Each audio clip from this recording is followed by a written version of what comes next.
Welcome back, one and all, and welcome to the Chaos Protocol. No matter if you're tuning in for the first or the 100th time, we are Transplanar RPG. We are an odd transgender, people of color-led, dark fantasy actual play channel telling stories set in an original non-colonial anti-Orientalist multiverse. This means that we stand against genocide and ethnic cleansing and support all oppressed peoples of the world struggling against injustice, imperialism, and colonization. We must use our voices to build solidarity and fight for the worlds we wish to see. So to that end, free Sudan, free DRC, and free Palestine. Free all oppressed peoples of this world. We also tell stories about deep grief and loss, set against a backdrop of hope, community, revolution, and resistance. I can think of nobody better who embodies these themes than our dear friend and cast member, Dare, who has recently experienced a terrible loss in her family. So tonight, we are raising funds to help support Dare in this time of pain, so Faye can be comfortable and supported while grieving. So in Chaos, we imagine grief in a world without capitalism and oppression and systemic injustice, and even then, it can be unbearable. So it would mean the world to us, and to me personally as Connie, if you could help us raise $500 for our friend in this stream, who needs the support of her community now more than ever. C and I will be matching the first $350 donated this stream, so use !donate in the Twitch chat and give what you can. I believe the mods are putting down that link in the YouTube chat if that's where you are. This is how we, as Transplanar, will fight for Sunrise. Thank you all so much for showing up to support our story. If you are watching this right now, you are seeing the live recordings of Arc 3 episodes 5 and 6 right here on Twitch, YouTube, or TikTok. You may have noticed that we are missing Val on the screen, who is busy right now doing some super cool lawyer shit, but he'll be back next week. And in the meantime, allow me to introduce my fantabulous cast, starting with our guest for this arc, Hamna. Hello, everyone. I'm so happy to be back. My name is Hamna. I use any and all pronouns, and I am a TTRPG performer and producer. Today, and for the rest of this season, this arc, I will be playing Rhododendron Takrar, who uses they/ray pronouns, the heir to the house Takrar. And that is all I will say about them for now. So, Kai, why don't you take it away? Okay, hi everybody, I'm Kai. I use he, they, and she pronouns. And tonight I am back and so excited to play Mr. Zanin Esh, who uses he, him pronouns. And he's fine. New mission. Who dis? Sam?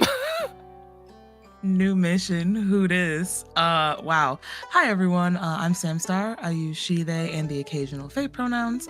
And I have my favorite pleasure of being everyone's favorite not time mage, Lumira, who uses she, her pronouns. What's going on, boss? I'm the boss, but I'm gonna pass it over to Hamna to talk about our lovely sponsors and supporters. I will say there's a lot of lying happening in the introductions. I don't know. But Are you calling me a liar? I am not a time mage. Well, okay. Okay. To start off our announcements with actual truth, a massive thank you to our major sponsors for Arc 3, Explain Trade, Hero Forge, and Frivolous Bear Studios. Hero Forge in particular has added a bunch of cool new features since the last time we spoke about them in Arc 2, including their color statuettes. I believe they used them for Last Hope, yes, right there. They are twice the size of a regular mini, so like they're huge. They're huge. Look at them. They are the perfect way to show off all of the unique details that you have to squint at to see on your regular little itty bitty mini. And if you want to see them up big and up close, then check out Hero Forge today through Transplanar's super special affiliate link at bit.ly/transforge. And consider grabbing a gift card for yourself or a loved one in time before the holiday season. The simple act of clicking on that link does help this channel so much, even if you don't buy anything, so consider just clicking the link just for fun. We'd also like to thank our Patreon precepts, Azura, Brooke, the Bow System, Cassidy, Charles, Clay, Gridrunner 404, Elvira, Mark J, Nikolai, Phil, Rose, Sergeant Danes, Spencer, Squareheart, Taylor, and Zoe. You can join their illustrious ranks by using !Patreon in chat. Consider pledging at the free or $3 tier to start, or even gift a subscription to a loved one for the holidays. You'll unlock behind-the-scenes content, GM journal entries, and even monthly discounts on our merch store. And now everyone's favorite time, last time on the Chaos Protocol. Strike Team Nova attends Zynon's 10-year agent anniversary party, while Ro Thakar attends the funeral of Ren Shimizu. Sayir partakes in an awkward conversation. Lumira goes to the grove to find Artemis, and Zynon is laden with love and gifts. A few days later, Nova is called for their next Mayday mission, one that will take place in the vampiric world of Inferno. And that's what you missed last time. Use !recap in chat to read our full written recap document. Thanks, Sam. As a reminder, as always, the Chaos Protocol is a dark fantasy series that may contain content that is triggering for some viewers. So content warnings for this session may include fantasy violence, blood, grief, romance, references to sex, memory loss, heights, car chases, fire, and brief mentions of spiders. So use !CW in the Twitch chat to get a look at our content warnings at any time. And I believe mods are repasting those content warnings in TikTok and in the YouTube chat as well.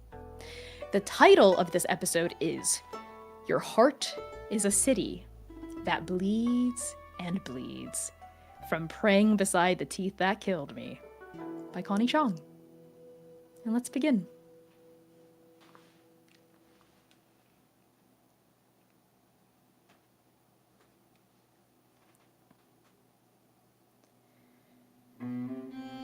Two houses, both alike in dignity, in fair Inferno where we lay our scene. From ancient grudge break to new mutiny, where civil blood makes civil hands unclean. From forth the fatal loins of these two foes, a pair of star-crossed lovers take their life, whose misadventured piteous overthrows doth with their death inflame their parents' strife. The fated cycle of their death-marked feud, and the continuance of their parents' rage, which, with their children's end, naught could remove, is now the many hours' traffic of our stage. The which, if you with patient ears attend, what here shall miss, our toil shall strive to mend. Zynon Esh. The first thing you notice is the dripping. Constant, flat, wet. Water trickling into some unfortunate gutter, or rolling off the rusty edges of a fire escape. Tap, tap, tap. What's it tapping against? Water on leather. Tapping on beautifully embellished black cowboy boots with a silver tangle of snakes and arrows wrapping around the outside. The silver toe caps and the studded straps shine in the shitty sodium light. The sound of metal scraping on concrete breaks the tapping from a ball end spur shifting as a dead man's toe twitches. A tan hand with red splatter across it slaps the alley ground, looking for something. Ugh. Ugh.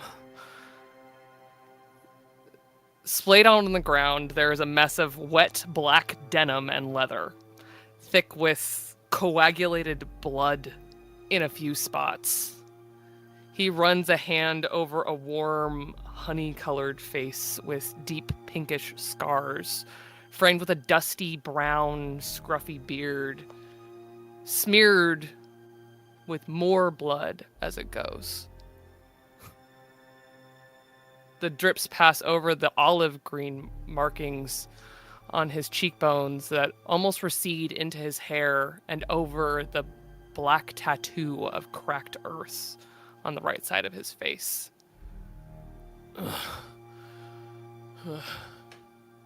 Toes up. Thanks, fate. You feel terrible, Zynon. You feel like you've been stabbed in the gut. Ugh. The delirium holds him for a moment before he stands, dripping, in the alley. He pulls down a black Henley over an entrance wound in his gut that has stopped bleeding some time ago, and he straightens the black studded leather jacket on his shoulders. Now, where in the journey is... As it turns out, Zynon, you are in an alleyway, slumped against a dumpster. The smell here is wretched. The pavement is cold and wet against your skin. A gray autumn drizzle patters against your leather jacket. And in the near distance, you hear cars, engines humming, horns bleeding, the unmistakable sounds of city nightlife. But here, in this putrid alleyway, your only companions are bulging bags of trash and the dull, pulsating pain inside your gut that fades with every throb. He turns, the worry building as his right hand flexes and fidgets. It's still empty. He was holding his hat just a second ago. Around his waist, a semi-sheer black fabric hangs loosely down past his knees that still drips. It leads up underneath the leather jacket and is lost in the long alleyway shadows that hug him close. The gentle sound of light metals and the settling of buckles follow him like the gentle bells of mourners as he starts to look all around the pool of blood that he was laying in. Around his neck is a tangle of mismatched necklaces on chains and cords, each bearing a different pendant. A silver cherry blossom catches the light among them before vanishing under a heavy black shawl that he pulls. Sir? Lemira!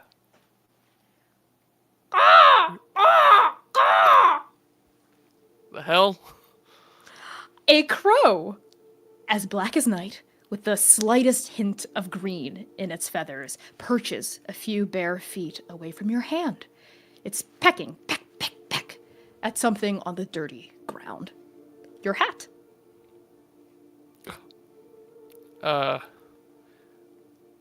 He reaches for it but stops.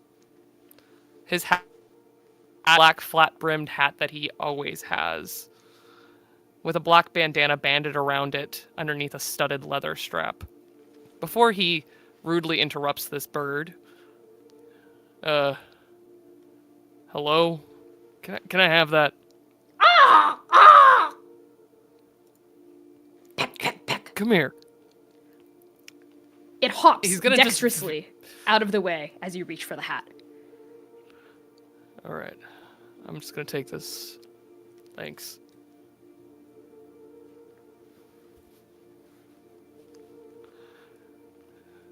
There. And Zynon straightens up, writes the hat, and starts to really look. They should be here. We all got into the portal together. This is not how this is supposed to go. No, it is not. As you take in your environs, you see cables, wiring stretching above your head. If you jumped and tried really hard, you could probably slap the underside of it. They're hanging quite loose underneath these, like, iron pipes and fittings and these little slanted overhangs that fend off a little bit of the gray autumn drizzle coming down from the sky. You can hear a more busy main street somewhere out there and flashes of light flitting past the alley mouth, but in here things are relatively quiet and dark. And then the crow gets your attention again. It with a flutter of wings onto the top of one of these overhangs and looks down at you with a beady eye. Ah! Ah! Have you seen them? Its head twitches from side to side to side, glinting. And then its head goes down, and it stares at your shawl. Ah! Oh.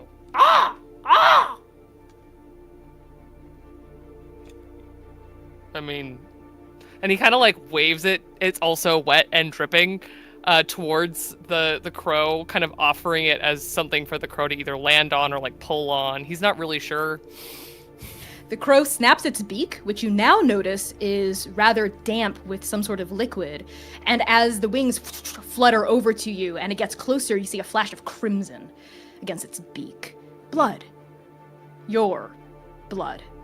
And then, fast as lightning, this carrion crow in, and with the beak snatches one of your necklaces and pulls it off the chain with surprising force and starts flying out of the alleyway. You look down, and it is the cherry blossom necklace that has been taken. Huh. And Zynon starts to think the moment strange and then remembers all of the times that he chased the cherry blossom in the city of heaven. And he feels that pull of her. And you hear the sound of cowboy boots running down a wet alley. Yeah, over puddles of liquid, dubious liquid. As you run and run and run, you see like little bits of rain interrupted with brief bouts of dryness as you flit underneath overhangs, chasing the fluttering black feathers of the crow, and then it darts out into a main street. And Zine and Esh, you hurtle headfirst into the thick, congested roadways of Inferno.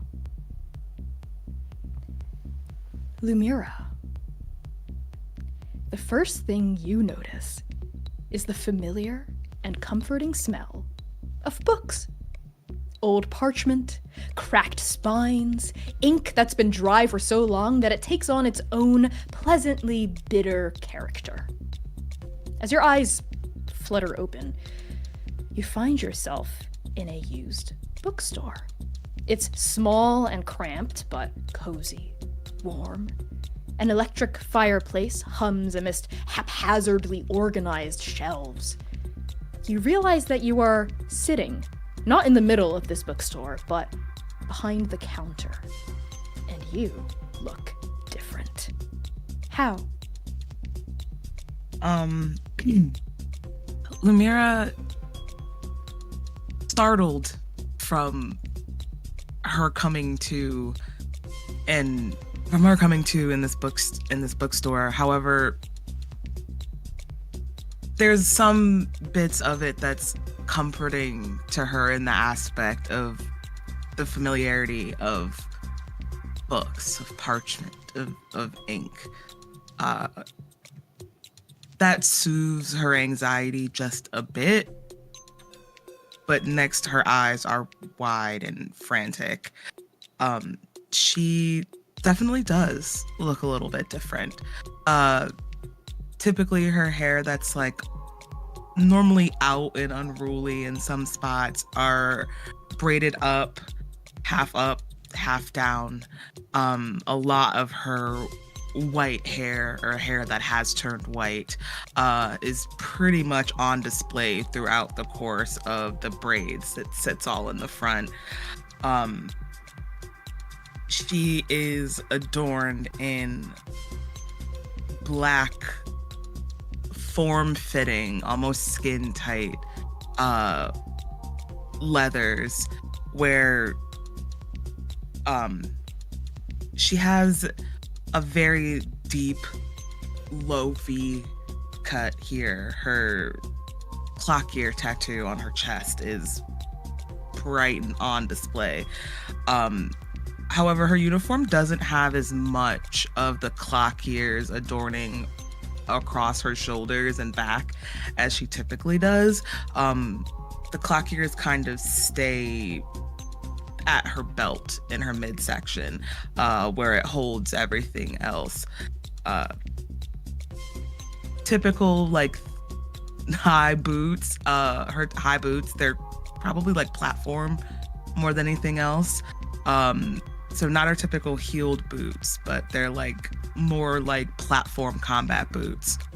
And I think the thing that really sets her on edge, she doesn't realize it until she is placing her hands in front of her, trying to see if where she's at is real, when she notices that her left hand, that typically is gold plated, is now rotted, dead, decayed. All where her gold typically is, it's decrepit old hand. And I think that freaks the fuck out of her for a second. So her eyes go really, really wide. She's like, shit, holy shit, what? Oh. And as she's trying to make sense of where she's at, trying to understand why her hand looks like this, trying to find Sayer and Pop Pop, she gets this deep pang, a rumble that sits in her core. She's not 100% sure what exactly it is. Feels almost akin to hunger, but she doesn't have time for a snack right now. Lumira, as your eyes scan this bookstore, you see rather low ceilings and these strips of fluorescent lights that cast everything in a very cold, bright light, including your own hands as you examine your features here. And these rows and rows and shelves of books, there's no one here, it's just you. You can hear the kind of high-pitched whining of the lights above your head, and from somewhere, speakers embedded in some godforsaken place, Muzak plays. Kind of just like music in the background. That's rather forgettable. And a little irritating. And then you hear a little bell, ding, ding, ding, ding, as a door somewhere opens and a cold gust of wind comes in. As you follow the sensation and you hear like papers and pages flapping, you see a young person walk in from the front door, which is embedded against a ramp maybe like 3 feet up, and you realize this bookstore is set into like the ground floor of a street. You'd have to like go down a ramp to enter. And a person comes in this cardigan, this like shawl that they start to unwrap, this like little beanie that barely hides this like huge frizzy kind of like red hair, dark skin, freckles, kind of chapped lips, and they're going, "Ooh, it's chilly outside, Lumira. Ooh. Well, you are relieved of your duties, ma'am. Here to take over. I got you coffee, too. I'm not sure how you like it. Is hazelnut okay?" And you see that they're kind of, like, juggling a bag as well as, like, a little parchment holder where you put coffee in. There's 2 cups inside. They set the holder onto the counter as they start going behind it and dropping their things off. Thank you. Here you go. And this person who's putting on a badge and handing you a cup of coffee at the same time, you see the badge flash across the front of their cardigan that says Micah, and you realize you have a similar badge pinned into the front of your shirt that says Lumira. At least they included the accent over the E. Thank you. Oh yeah, management is really, really, really on top of making sure that everyone's names are printed correctly. You know, when I first started working here, they did Micah without an H. You have a good day, Micah. Thank you. Well, it's nighttime now, but thanks, I appreciate that. And as Micah starts settling in and relieving you of your duties, you assume this means they're clocking in so you can clock out. They kind of like sidle in next to you, and in addition to the waft of hazelnut coffee, you also get a waft of Micah. There's their kind of like perfume, or rather shampoo, which is a lot of it, but underneath that coconut, there's something else that smells really fucking good. Almost like nectar, like the honey of the gods, if you were allowed to drink that in the city of heaven. And it's coming from Micah, as Micah is rather short and they start bustling about and your eyes scoot down, rather it's coming from Micah's exposed neck as they pull their shawl down and start tucking it away into a cubby beneath the counter. I think there's a moment where Lumira's senses perk up and almost just against her will, her body naturally kind of leans towards Micah to pick up on the scent a bit more. And as they walk away, it's almost like she has to tear herself from it. She leans in a little bit further. You kind of jolt yourself out of it at the same time as there's a ding coming from your pocket.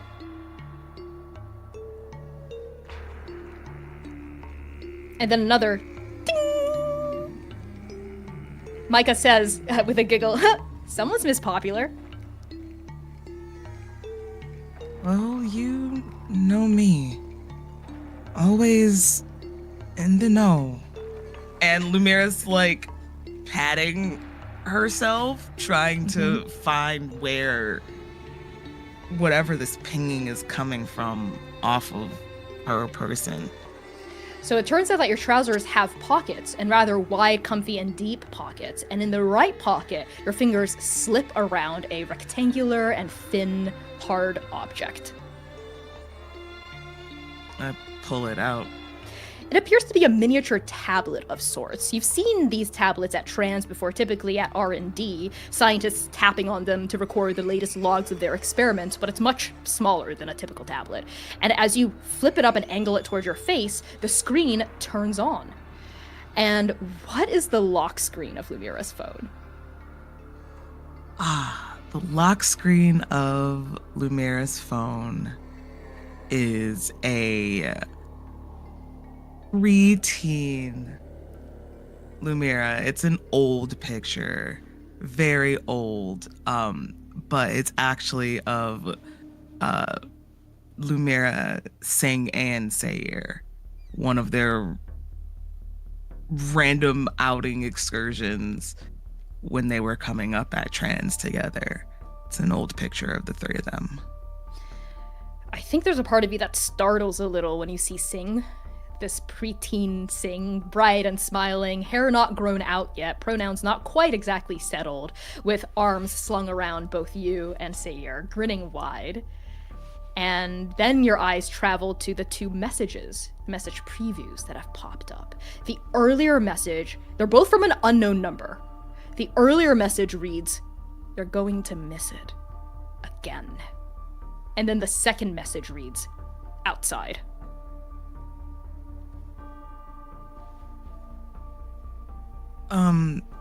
Lumira will slide her phone back into her pocket, eyebrows high up, eyes still very wide and uncomfortable.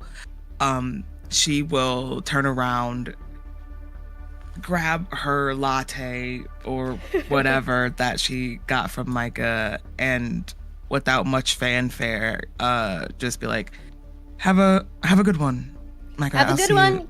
I'll see Yeah, later." you too, Miss Nova. Bye-bye. She just walks through outside, not really knowing how to react to that, or I don't have a last name. Do you say that out loud so Micah hears on your way out? I say it under my breath as Okay. I'm walking out of the door. Sure. It's like, They don't catch it in that case. Yep. Yeah, I'm like, I don't have a last name. Okay. And then like once the door closes behind me, I like open up the latte just to like smell it, and it does not smell nice. So I just put the lid back on it. It smells like hazelnut and coffee, smells that you can detect, but the same allure that it would usually give you at trans isn't there. As you step outside, a cold autumnal gust buffets you, ruffles your hair, ruffles your clothes. You look out over the busy streets of the city, and you take your very first step into Inferno. Ro. The first thing you notice is that you got the wrong wood. Actually, you kinda got the wrong everything, because this isn't some tiny hole in some drywall like the guy on your phone is yabbering about. This is blown open concrete. After all, you're in the middle of the Recluse Gallery, the prize and joy of the Inferno Contemporary Museum of Art. You crouch amidst a vast modern hall with stone floors and stone walls, the timeless splendor of exposed brick clashing against the modern sensibilities of the current collection that's being installed. You curated this collection, of course. What is it? And what is the best piece in it? It is, well, it's the Recluse Gallery, right? Mm-hmm. And so it is Recluse pieces. At least that's the way that Ro likes to explain the gallery, the way that they like to pitch it to artists, investors, whoever might be coming through, patrons.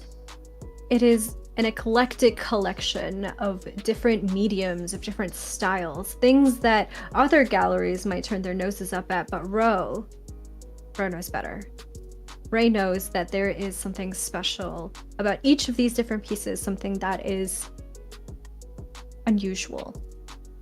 And when put together, it creates this, some might call it discordant, but Ro thinks it is a beautiful web of art that is placed together. The best piece that's in here actually is from one of the lesser houses that had recently, actually quite recently, allied with House Thakra, and it is this absolutely gorgeous piece that takes up the majority of one of the walls. It is an east-facing wall, and it is a textile piece that is made up of fraying and decaying threads that have been crisscrossed in all sorts of ways. The artist refuses to say what exactly this woven piece is supposed to depict, saying something about it tells you something about your psychology every time you look, what you see. Well, Ro, whatever you'd be able to ascertain about your own psychology is in shreds. This piece is torn apart, and it's currently scattered at your feet with loose threads of shredded fabric, as though a massive tiger just went at it. And it's not just ruined, it's covered in dried blood. And around it, we see gouge marks in the floor. We see a separating wall that kind of forms a partition to block off various parts of the Recluse Gallery, with a huge hole blasted through it, and random crooked spikes of broken rebar appearing through it, like blasted veins. This isn't the only piece of art that was ruined either, but it's certainly the most notable one. We see the back of Ro standing at a very tall and lithe 6'4", as they stand there with a phone in one hand that is blasting a YouTube tutorial of how to patch up holes in the wall at them. And in the other hand, Ray is holding wood glue, just a small bottle of wood glue that they thought might be sufficient for this task. And as they kind of peer down at this shredded tapestry woven art piece that is before them, they kind of like look between the two items in their hand, and then Ray looks down at the planks of wood that have been propped up against the wall next to this gigantic hole that has been pierced through the art gallery. Just a few different planks that Ray got from the home hardware store down the street, thinking that it might be sufficient to patch this up. House Depot. And Ray sighs sets down the phone next to them on the floor, and then assesses this piece that has been ruined. As they do so, Ro's eyes, their striking yellow eyes, kind of like analyze all of the different pieces, and Ray says, to themselves mostly, just mumbling, it can't be that hard to recreate, right? I mean, we have pictures of it in its original form, and, you know, with a little cleaning, maybe it could... Your Right. sharp yellow eyes travel back down to the tattered portion where Ren's blood has refused to scrub out of the fabric and of the concrete because you waited just a little too long and the blood has seeped into the stone. You're probably gonna need a power washer for this. Even in death, you are leaving me problems, Ren. Okay, Ro puts down the wood glue next to the planks of wood that are the incorrect kind of wood for this job and runs a hand through their very long, curly black hair. The front pieces of their hair are dyed yellow, very similar to the coloration of a yellow garden spider, and Ro worries their lip a little as they look at this. Ray steps back, folds rare arms,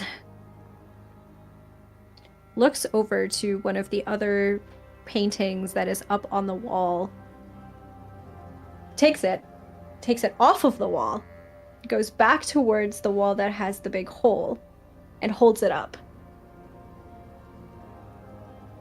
We could say it's part of it? It barely covers the hole, but then there's a hole on the other side too. Oh, So it covers the hole on one side. Okay. You know what? And then Ro puts down the painting on the floor, take a step back and says, okay. Well, we can't exactly call Lanius for this, so somebody has to figure out how to patch this all up. I know people. I know people. You do know people, Ro. That's your whole thing. You do have a very dense and effective web of connections. Unfortunately, all of the construction workers, electricians, plumbers, and anyone who might be able to actually fix this in a timely manner before the opening of the next collection, which is very soon and you still need to put together, would be Lanius. And now there's this frantic tapping of Ro's foot, their one foot against the gallery floor, which is amplified and echoed by the fact that we are in a gallery and it is dead quiet in here. And this very tall, high-heeled boot is tapping rapidly. Intricate lace that goes all the way up Ro's leg, all the way up to their knee, and just a little over their thigh. On the top, Ro is wearing this black top that is all belts and chains put together in very seemingly haphazard kind of mismatched way, a very asymmetrical design to it. And in the front, you can see just where the neckline is low enough, you can see a large white ink tattoo across their chest, their shoulders, their upper back that resembles the patterns of stabilimenta on a spider's web. Ro, you are beautiful, of course, and as you tap and you fret, maybe sway a little on the spot, all of the reflective surfaces in this room, glass boxes that priceless pieces rest inside, even a large installation piece that's a now shattered mirror, do not reflect your beauty back at you. As far as the mirrors and surfaces of the Recluse Gallery are concerned, there's no one in here at all. It's better that way. Nobody in here at all. And Ro looks around at this mess.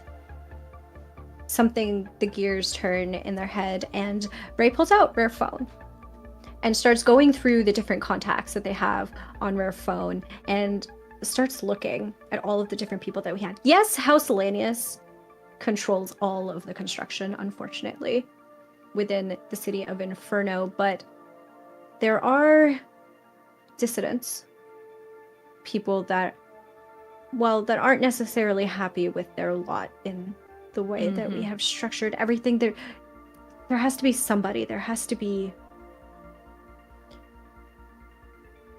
somebody, right?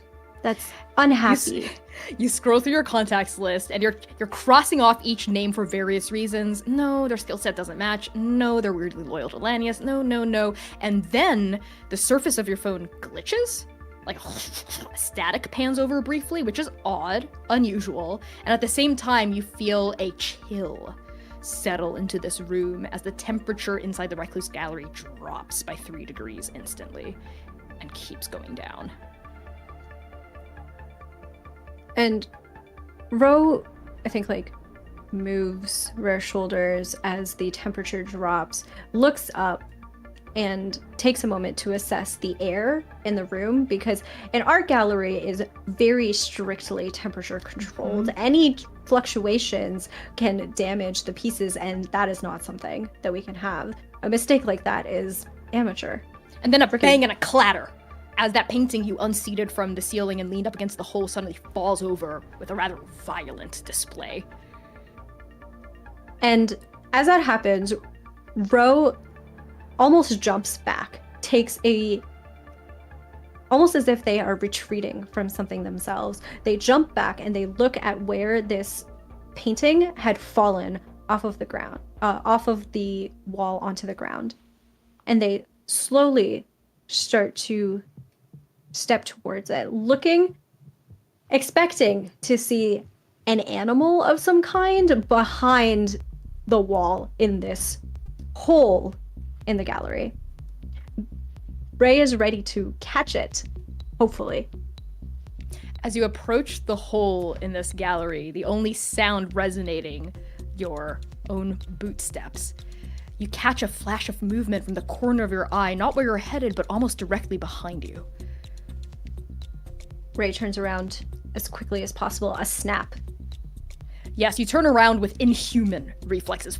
You snap and you see just the barest trail of some sort of flapping cloth from going from behind a wall. But it didn't quite look solid, it looked semi-transparent. And then pieces start clicking into place. The fizzling phone, the cold spot, the tumbling over painting, the translucence.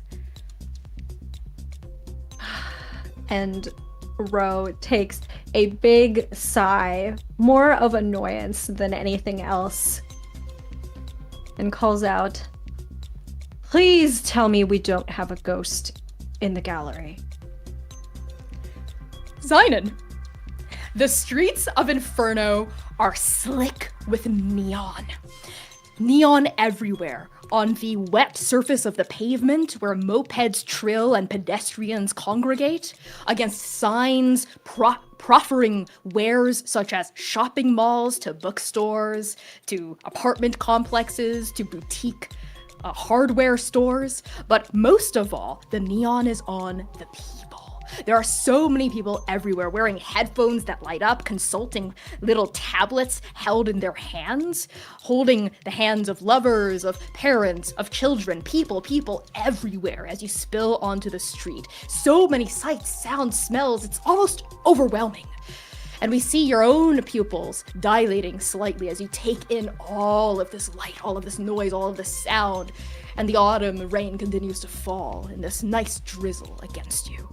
And then the carrion crow, weaving above the heads of various members of the crowd, though none spared a second glance. We see the neon reflecting in Zynon's heterochromia green and golden eyes that follow the crow quickly, and he just begins to, again, continue to run. And he's not yelling anymore. He is just guided like an arrow.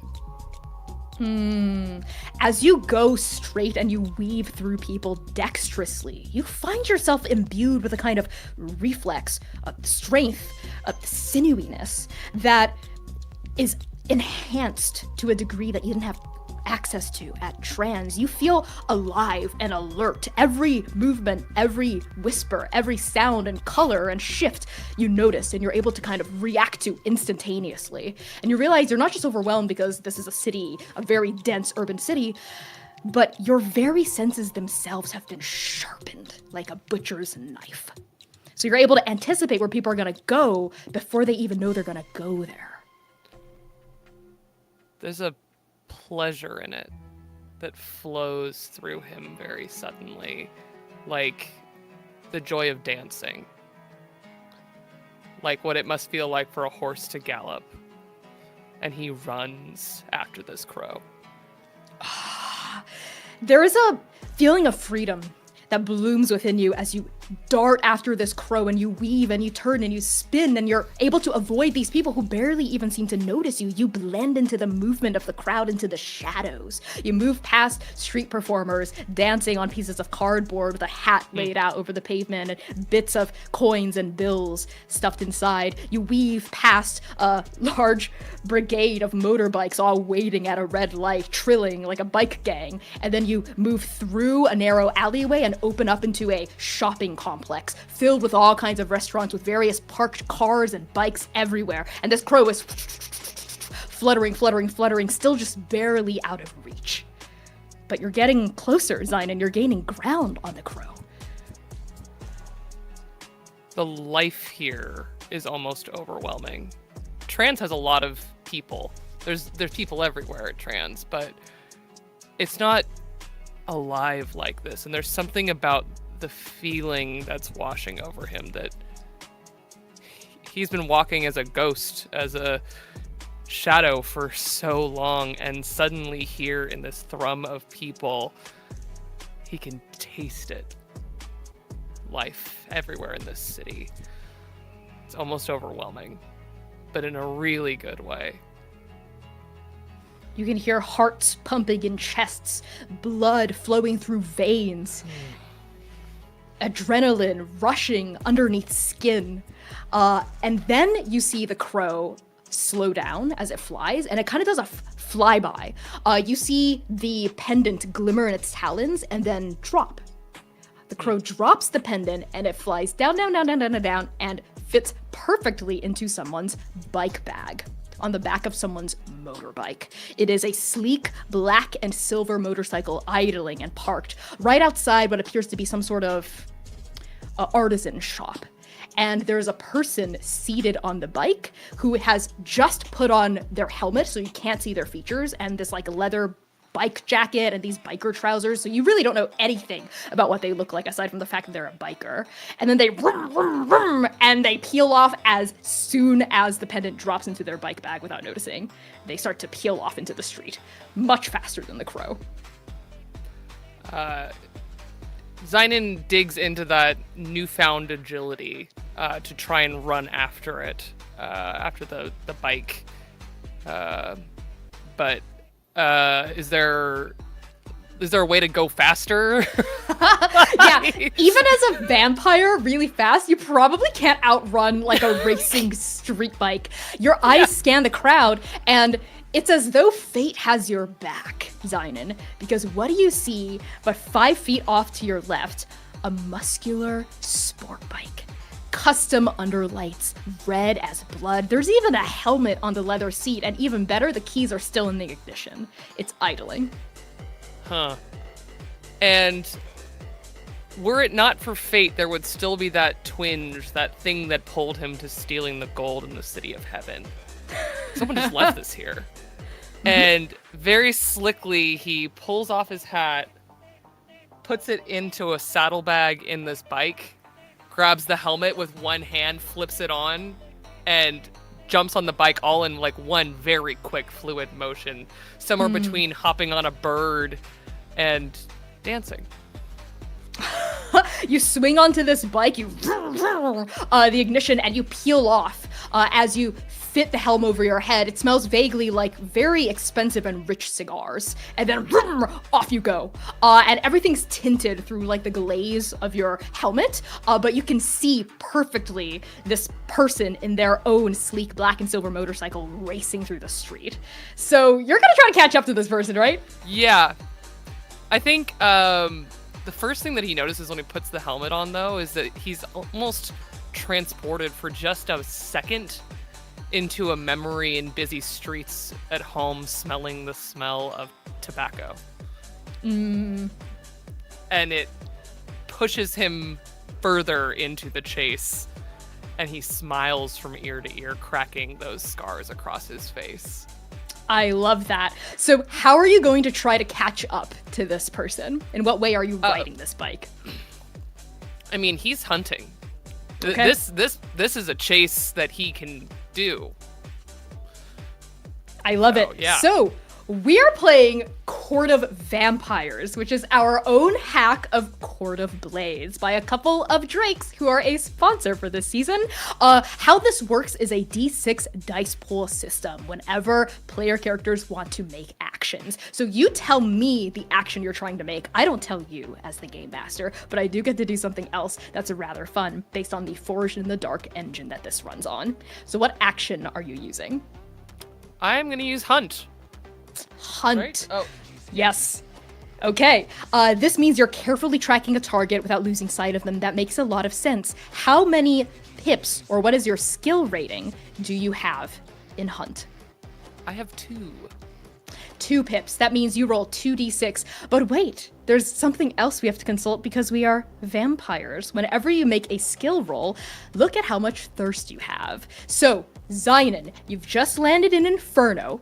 You've been overwhelmed by these sights and sounds. You have a specific goal in mind, but even as you rush off, you feel that not quite hunger, but still desire brimming underneath your sternum that Lumira felt in the bookstore. It's your thirst, what Lucy, patron saint of monsters, had warned you about. And here in Inferno, as a brand new vampire, all of you are going to start out with 3 thirst. That means you're hungry. So you are going to automatically minus 1d from your dice pool if you are hungry. That's 3 to 5 thirst. So that only gives you 1d. Would you like to try to add bonus dice to this roll?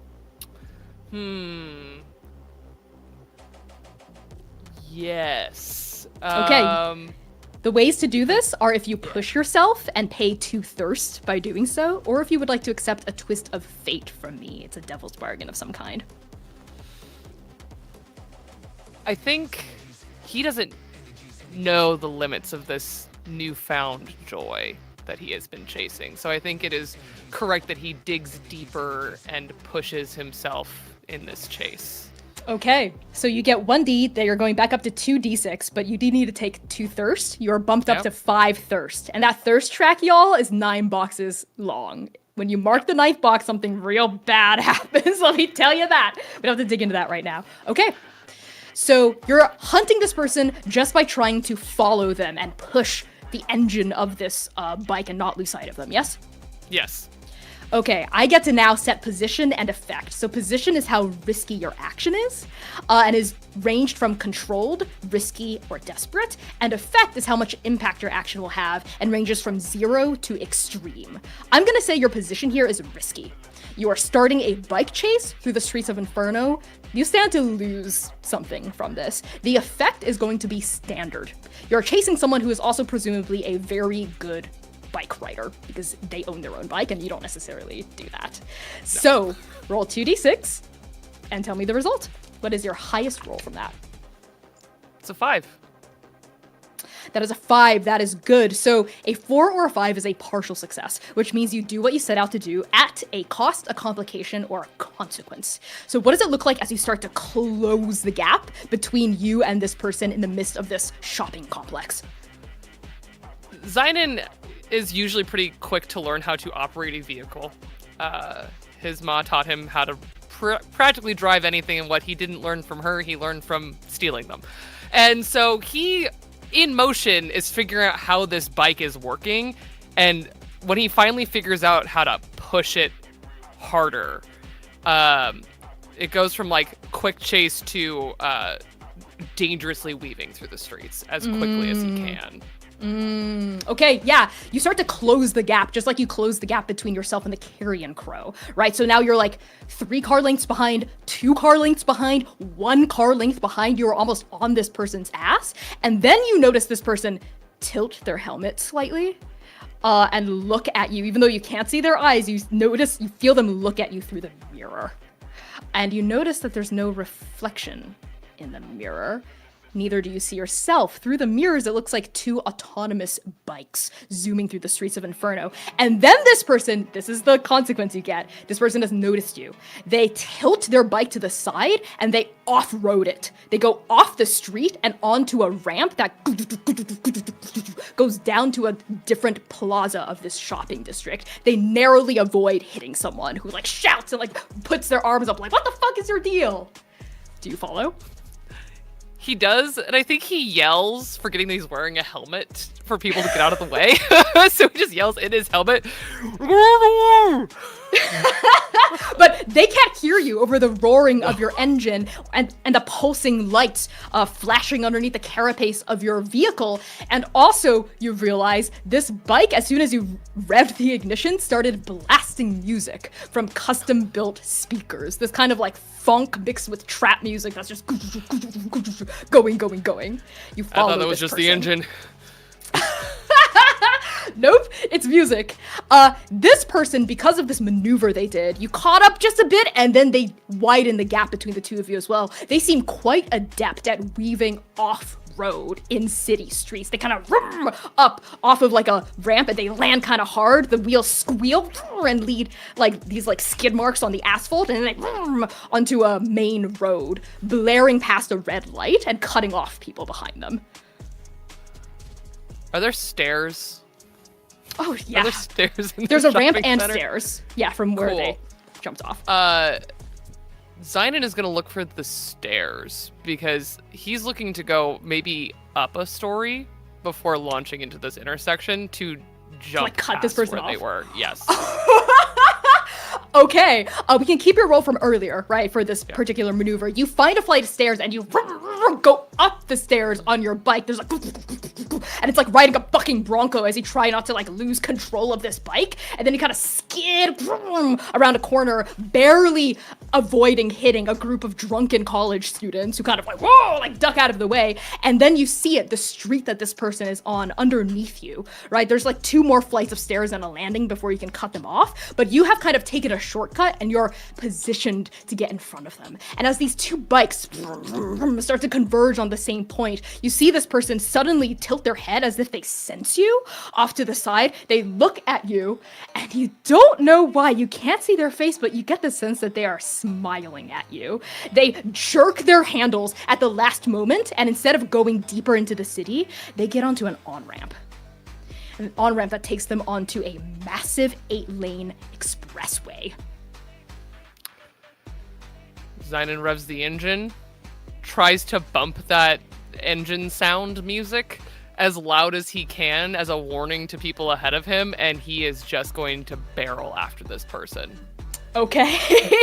Yeah, you barely avoid this time getting hit by a 12-wheeler truck coming off of this, like, the opposing on-ramp. It, like, leans on its horn as you barely miss getting, like, absolutely fucking wasted. And then you follow this motorbike onto the on-ramp. And now you're going. You're no longer limited by having to take it slow on heavily foot-trafficked streets. You're just vroom, vroom, vroom. You go 40, 50, 60, 70 miles an hour in like a few seconds flat. This person is like weaving between traffic that's going like 4 lanes of traffic in one direction and 4 lanes of traffic going the other direction, separated by these huge train tracks. Thankfully, you don't see a train coming right now, currently. But now you see pickup trucks, you see 12-wheelers, you see other bikers, you see drag racers, you see sport bikes, you see sport cars, you see regular-looking vans with families inside of them, and this person is weaving and ducking and weaving between all of them. I need you to make me another roll. You pick the skill. Yeah. I mean, I'm still hunting this person. Okay. Fate compels me. I'll put it that way. Hunger still applies, so your 2d6 goes down to a 1d6. Would you like to push yourself again, or accept the twist of fate? think this time he's starting to really feel, I think driving through all those people, he was really starting to feel that, like, what if I stop the bike? What if I stop the bike right now? Something here smells delicious. And I think that's starting to startle him a little. And so he is going to push himself, but I don't think in the mechanical sense. I don't think that he can quite get there. Okay, that's totally fine. So roll me 1d6. Ooh, that's a 2. Oh, That is a bad outcome. Things go poorly. You fail or suffer intense complications. Okay. I think things actually seem to go well for you for a second here. You take it easy, right? Like you're like focusing in on this chase and you're able to kind of wash away the smell of blood, the pounding of it in various veins inside metal armor pieces that are these cars flitting past you. And then you focus. You focus in on this person in front of you in this black and silver motorcycle, and you start to close the gap again. Because you are also not some random sucker. You know how to operate this thing. You know how to make this engine purr in rhythm to your desires. And you start catching up. Both of you are going easily 70 miles an hour, probably inching up to 80, starting to edge into 90 as you're flitting by people even in the fast lane, like weaving. And as soon as you are about 2 car lengths behind, this person, again, glances over their shoulder briefly at you, and again, you get the feeling that they're smirking at you, and they yank the handlebars onto the train tracks. They're like, they're past both sets of train tracks, and then they start driving into oncoming traffic. Weaving between cars that are like now leaning on their horns, swerving to try to get out of the way, as though they're challenging you to follow them.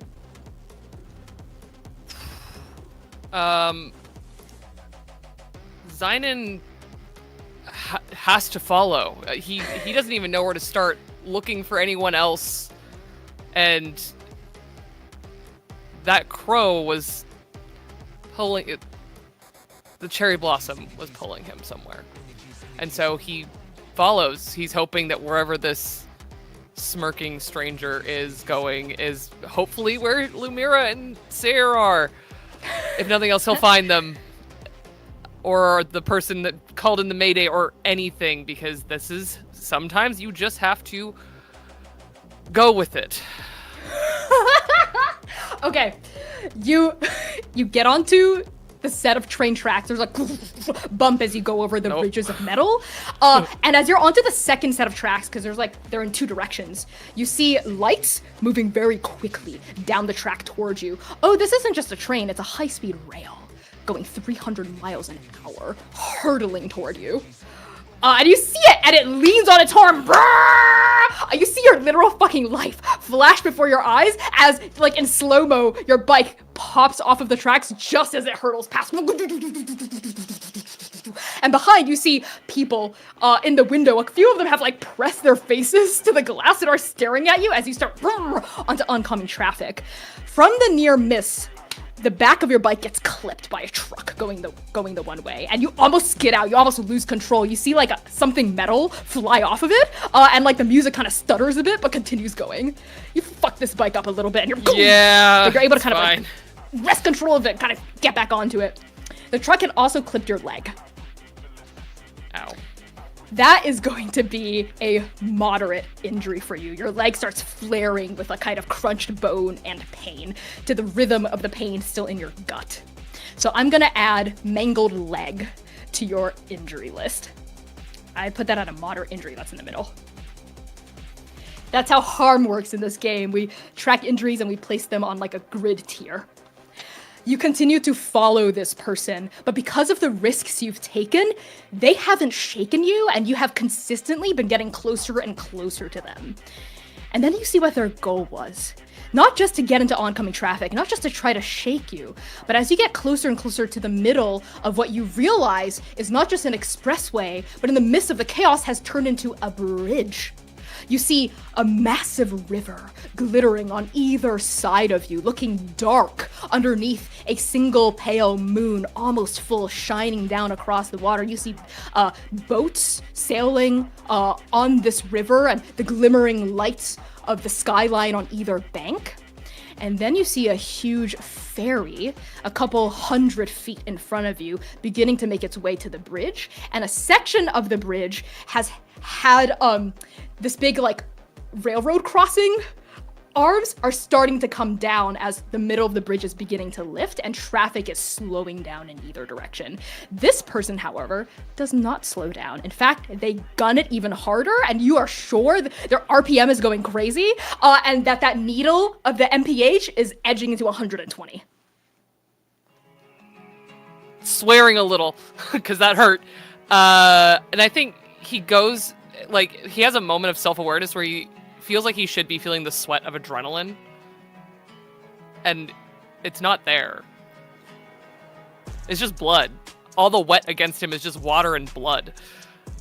And he's like, okay, well, I'm not, I guess I'm not as stressed as I thought I was. And his hands move faster than I think he even realizes they're moving. And he is just pushing this bike harder and harder. He is not stopping. He is not looking. He is trusting in her will. You trust in her will. The needle almost rips out of the like odometer, and you see it edge into 100 miles an hour, 110, 120, 150. As you gain ground, they gain ground. They go up onto the lifting part of the bridge. They go up, up, up, up, up. And just as the two sides crack open, this person sails over it. And they hang in midair in front of that almost full moon before they hit the other side and boom. And now Zynon, you follow. But even in the spare few seconds you have between each other, that gap has widened. As you up onto this makeshift ramp, you also hang in midair in front of that almost full moon and Lumira. You step onto the street of Inferno. You're in a shopping complex of some kind. The bookstore you just left, we see a little hanging sign swaying in the breeze above your head that reads Raven's Used Books. There's like a little silhouette of a raven on top of a stack of books. And you see just what Zynon did. Chrome and neon everywhere, a dense urban playground with street performers and street vendors and all sorts of people enjoying the nightlife, the smells of asphalt and concrete and smoke. And the vivid colors flashing in front of your eyes. You, as soon as you step out, hear a vroom, as you see off to your right a motorbike of silver and black peel off, and then seconds later, vroom, another motorbike peel off as you see Zynon just fitting a helmet over his head and racing off before you can do anything about it. Hey. Damn it, Zynon. Every time. Every fucking time. Alright, I guess I'm heading in that direction. There's no point in running, but...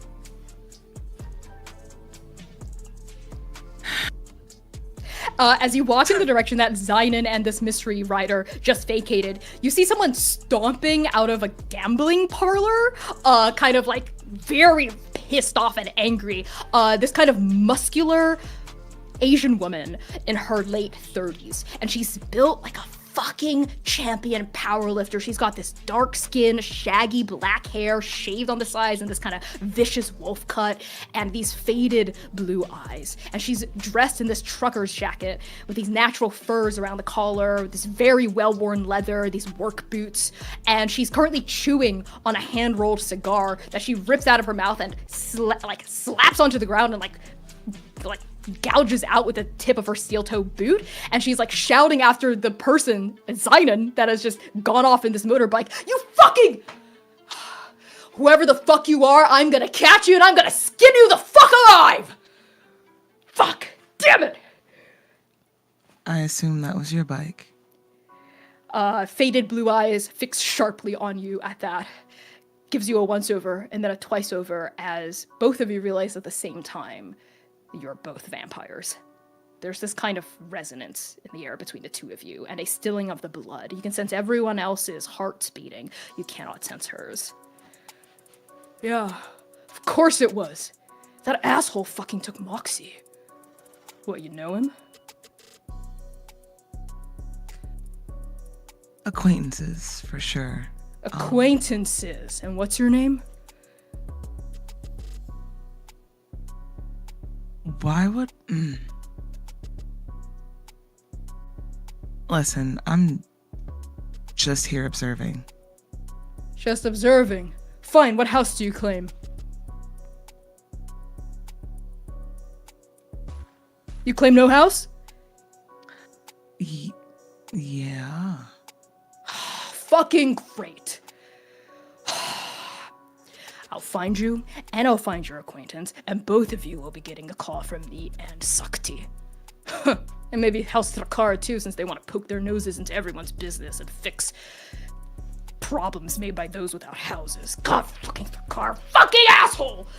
She exclaims out loud and turns her back on you and stomps off. Someone really needs a de-stressor. Lumira, as you stand there, sighing, taking all of this in, you hear another ding coming from that tablet pocket. What the fuck? Lumira will reach in her pocket and pull out the mini tablet. It's from that same unknown number, and it reads, "Always too little, too late." I think at this point in time, she gets frustrated enough to text back now, or attempt to, and just types out, "Who the fuck is this?" Ding! A response. Chasing him is pointless right now, but there is still much you can do. Go here. Ding! And then a pin drops onto a map preview of some kind inside the conversation. Do you click on it? How do I know to trust you? Ping! You just do. And something about this interaction, Lumira, starts to feel vaguely familiar to you. The strange coded messages, the random appearances out of nowhere just when you most need or least need them. Could this be the Drifter?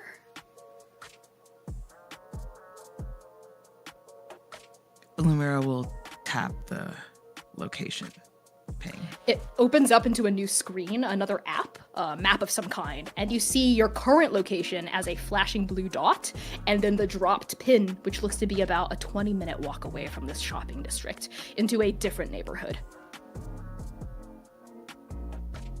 Okay, well, I guess I'm following that trail to the neighborhood. You chart a course to the neighborhood, and then we smash cut to you standing at your destination.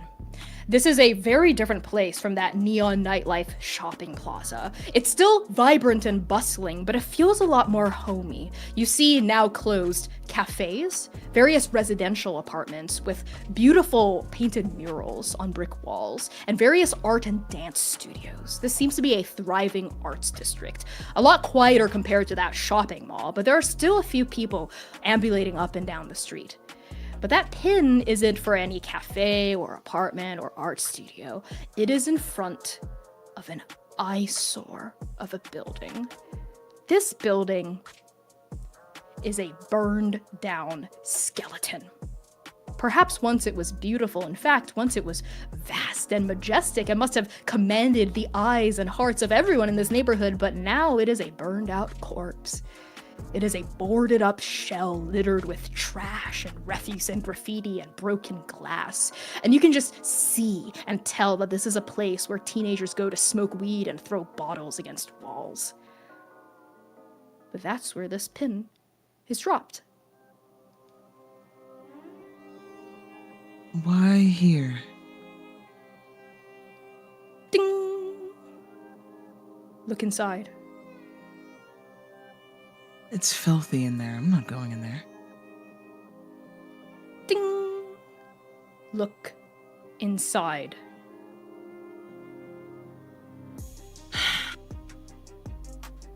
And I think Lumira just rolls her eyes and like pulls her hair back from across her shoulders so it all just kind of like hangs down her back and reluctantly walks inside, or at least attempts to, without touching anything.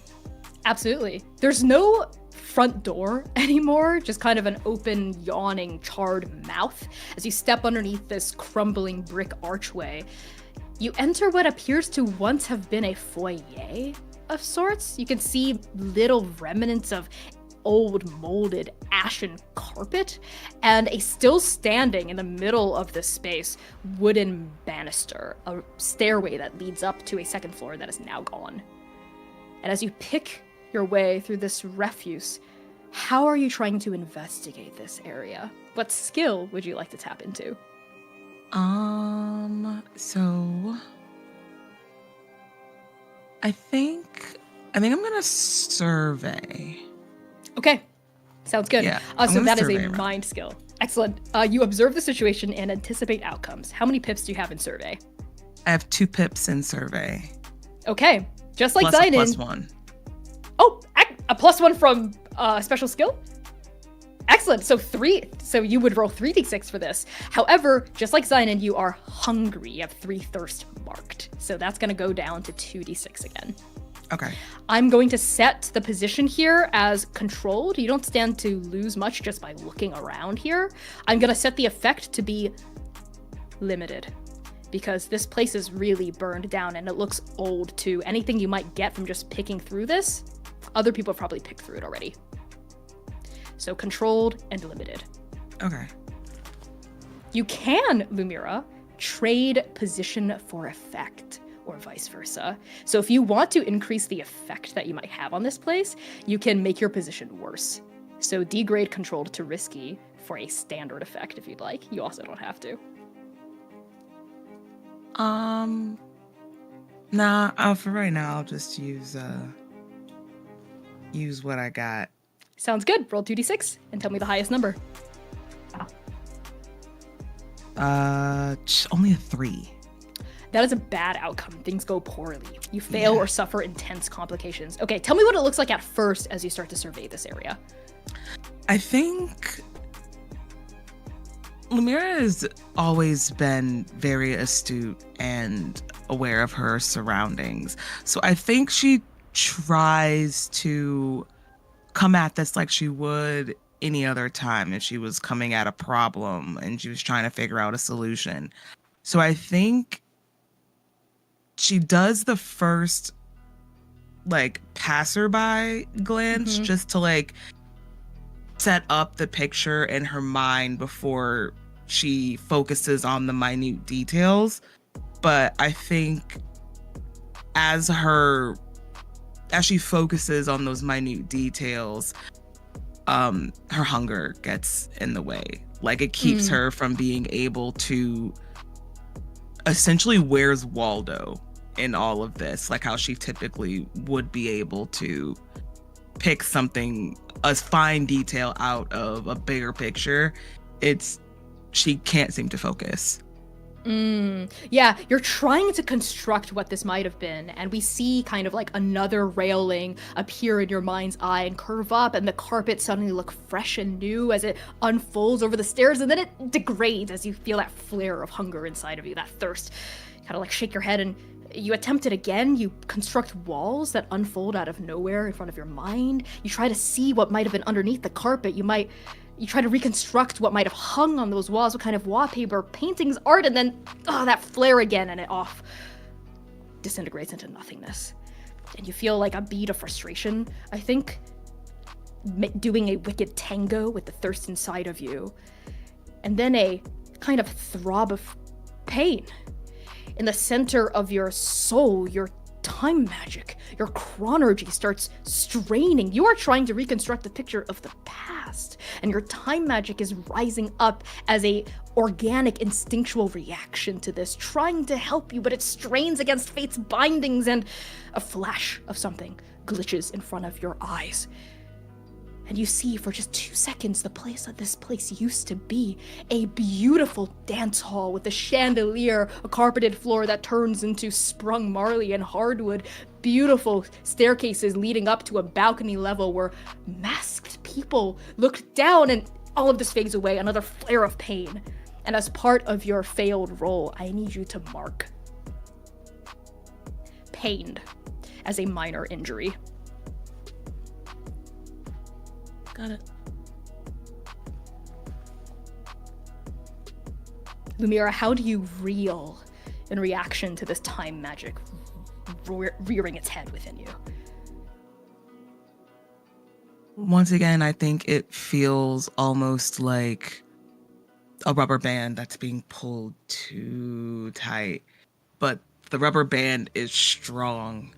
So it's not snapping, it's not giving way, it's just pulled tautly and feels like it's consistently being plucked at, trying to test that strength to see if it would actually pop, but it's not. So I think she just grabs her chest again.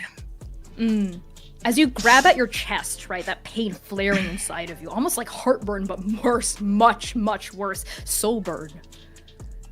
You're not sure if it would be liberating or terrifying to feel that rubber band snap. Either way, it would probably be the most painful sensation you will ever experience in your life. You try to filter through that image of this once majestic dance hall. The skeleton of this hall still exists here, yes. There's nothing but ash inside. This place is destroyed. But there's still maybe a potential for it to come back. Maybe. Because it hasn't been completely knocked down yet. This is an eyesore in an otherwise beautiful neighborhood. Why is it still here? And it seems it has been here for a long time. It used to be something. It was important to someone. Someone important. Who could it have been? Who? And then your shadow elongates. It ripples. It moves independently over ash and burned brick and rubble. And then rising out of it is Yinghe. Ro. Hauntings are not exactly common in Inferno, but they're not entirely unheard of either. This city has always had a strange relationship with death, as have you, as has every vampire that's ever existed. It is not the what of the haunting that perplexes you, but the who. As you call out into this gallery, phasing through a crumbled wall, is a rather despondent-looking ghost. You see a small, slender hijabi with these huge, thick glasses in front of her face. And she's carrying a stack of translucent books in translucent arms. Oh. Hi. And Ro sighs, looking at the ghost before them. It says, Hi. Hi. My name is Ro. Rhododendron, the crowd. My name is... I don't know. I don't remember anymore. It's nice to meet you, Chrysanthemum. I mean, we've met before briefly. I don't think you liked me. And Ro, that's not your name, but you do recognize the name Chrysanthemum. That was your great-grandmother. Chris hasn't graced the walls of this gallery for many a century at this point. Huh? You said you knew Chrysanthemum. Oh, yes. Odd for you to be referring to yourself in third person. But whatever the matriarch of House Drakkar wants, I will happily oblige, despite the tensions between our houses. Tensions? Are you... What house do you swear fealty to? Vanius, of course. The house that built this museum. The house that built every building of importance in Inferno. And how is it that you, member of House Lanius, have found yourself here? Oh, I died here, I think. An architect, I think I was. Am? Will be? Well, I did die here. Some sort of construction accident. It hurt a lot, I think. And then it didn't hurt at all. And now I'm here because, well, there's a hole now again. A lot of holes everywhere. And blood, too. That's what An roused me. architect. The violence. Yes, an architect. Are you an architect, Chrysanthemum? No, but I hear you're an artist. Of sorts. I don't make art. I simply collect it, I suppose. Put it together. Oh, but make your it so that paintings are others. famous across Inferno. Sorry, did I cut you Right. off? No, that's okay. And Ro is, I think, like as this conversation is happening, is like going through their phone and is looking something up. Specifically, Ray is looking for the any information that I would have on the construction of the Recluse Gallery and the ICMA more broadly.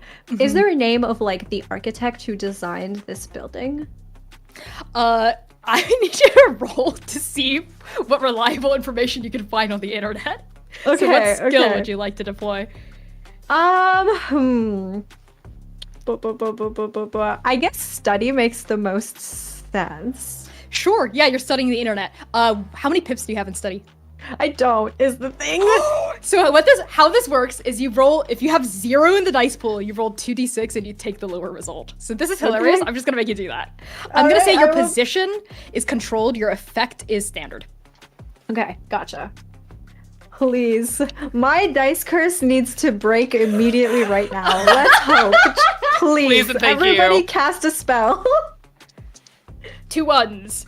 2 ones. I got 2 6s.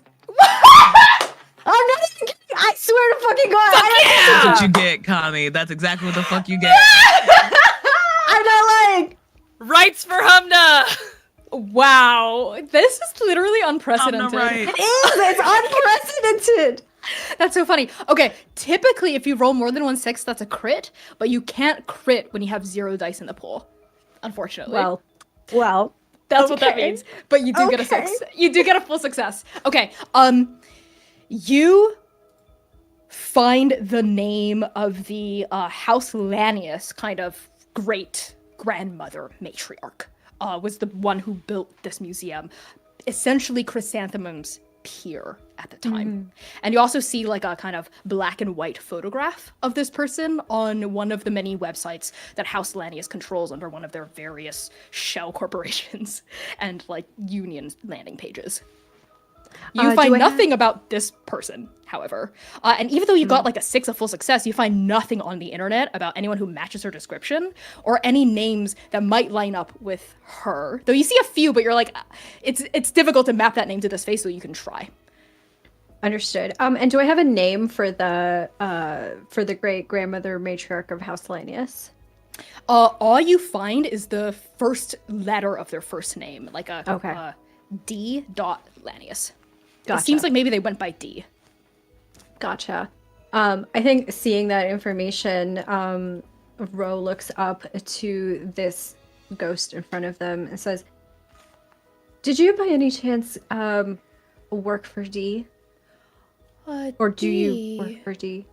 Oh, this poor thing. And the ghost has approached the tattered tapestry with the shredded linen, the shredded fabric, and the blood-strewn cloth, and is running fingers over it that scoop right through it. But it does leave like a breeze and like cause the remaining parts to kind of like flap in the wind like a shredded flag. Oh. Ren Shimizu. That's the name of their blood. Oh. They had so many hopes, didn't they? And it all ended so violently here. Ro takes a second as Ren's name comes up out of this person's mouth, and they take a second to steel themselves, and they say, "You know, I would really appreciate it if you didn't say that name in here." What name? Ren Shimizu? Yes, that one. Ren Shimizu! No, and- Ren Shimizu! Ro And with- will get closer to the ghost. As you get closer, every repetition of the name gets a little louder, kind of shakes the glass over precious objects, kind of makes it tremble. There's something that you want, right? There's a reason that you're here.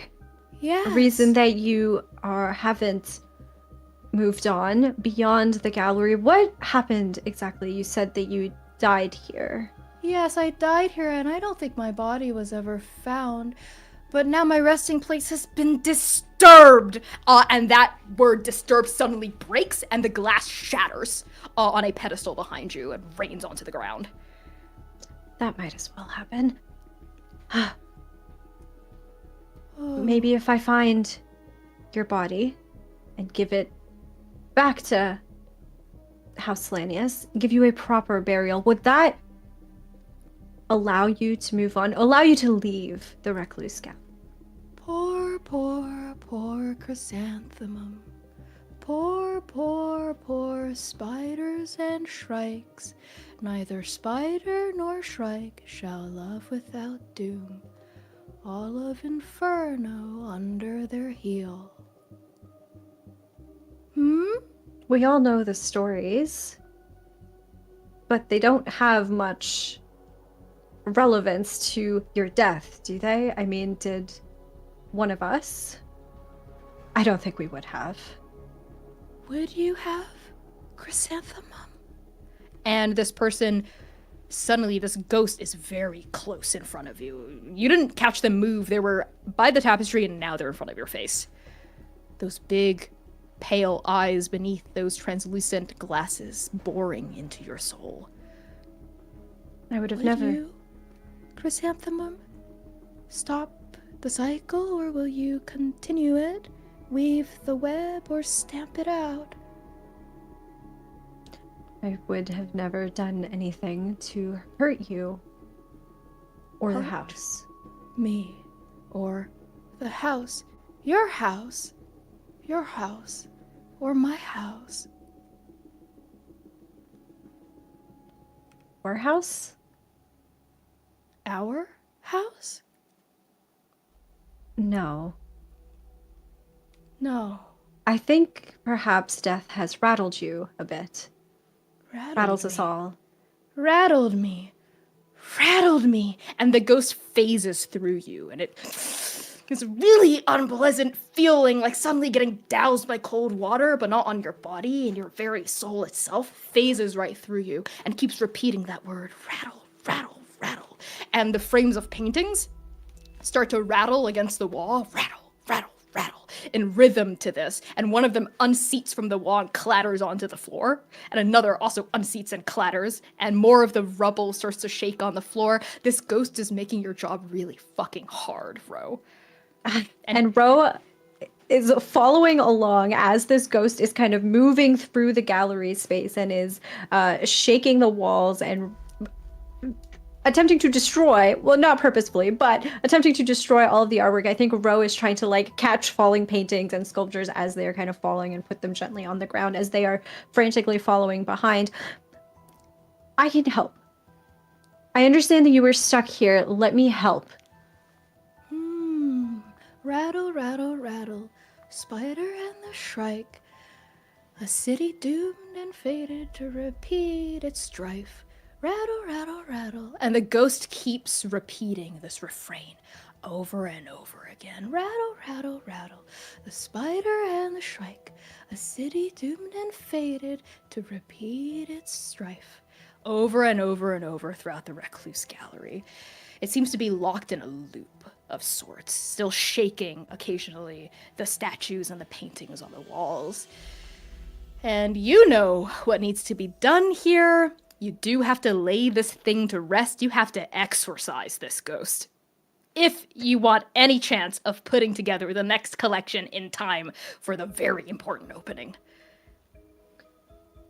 And I think recognizing that this ghost is sort of stuck and is not going to be shaken out of this loop that they have found themselves in, Ro, I think, as they were following this ghost around the room, stops right where that big hole in the wall is, the one that Ren and Ro had created together during Ren's last moments. And Ro, I think, puts a hand up to the wall, curls their fingers, their light brown skin curling around this cracked edge of the wall, and Ray looks into it and looks down, almost as if they could see all the way down, see it, and find this person's body just laying there. And they, I think, recognize what they have to do, and they say, well, at the very least, House Lanius will owe me a favor. Ding! Your phone buzzes. Ro picks up their phone. You see a message from your sister with 2 emojis, a skull emoji and a blood emoji, and just a few bare words that say, "You coming to the bloodbath soon or what?" Right. And I'd completely forgotten. Ro takes a look at the time. How long do I have until then? Well, actually around 90 minutes. Oh, okay. Well, that's not very long at all. And I think as they look at the time, Ray feels something kind of like stirring within them. And they text back to Yara, making a quick stop. I'll be there. Fashionably late. Send. Ding! And she responds almost immediately as soon as you send with just a heartbreak emoji. Do you have everything prepared? Do you need me to get anything? Ding! I'm fine. Ding! Knock yourself out. And I think Ro thinks for a second. Should I press? Should I ask again? And thinks better of it. Thinks this is Yara's turn to plan the party. It is best to leave everything up to them. To let them sort of show up, show out. And so Ro just responds back, I promise I'll be there. Wouldn't miss it for the world. Ding! Okay. You know what? That's fine. That's fine. I'm not hurt even a little bit. And Ro puts their phone back into their pocket, and seeing that the ghost is probably still just in this sort of loop going around, is going to turn to the ghost, say, I promise that we will break this cycle that you keep talking about, this one right here, and we will lay you to rest so that you can be in peace and also leave my gallery, please. The ghost suddenly stops in the middle of a word, in the middle of a pace, and turns and looks at you and says, whatever you say, Chrysanthemum. Whatever you say. And then is gone. The temperature in the room rises a few degrees, but you know this ghost is not completely banished. Will be back until you exorcise it. Okay. And I think Rose starts to exit this particular part of the gallery, and as Ray is doing so, Ray makes a note on their phone to essentially there must be somebody like that like works underneath us, right, in this gallery, and sort of starts to make a note in their phone of like who to contact and who to get to start essentially excavating this part of it. But a very small excavation team, a very trusted few individuals that can pull out the body for us. But for now, Ro has something else to deal with, and so they're going to very quickly exit the gallery and, well, go for a little snack before the party. That's right, Ro. And you soon find yourself in Lover's Lane.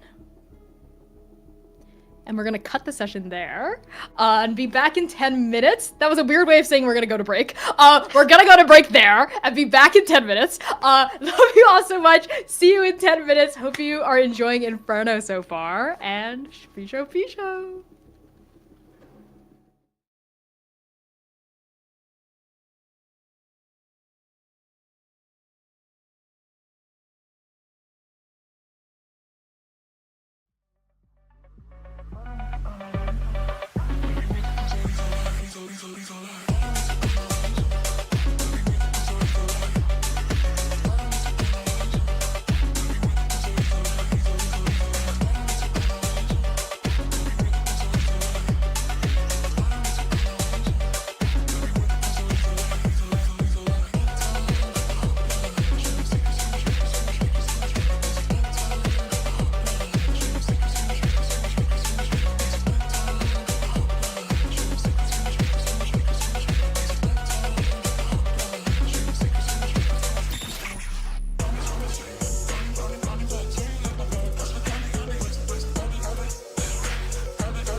Howdy, Transplaners! You know what time it is. It's sponsor Connie time with a word from Hero Forge.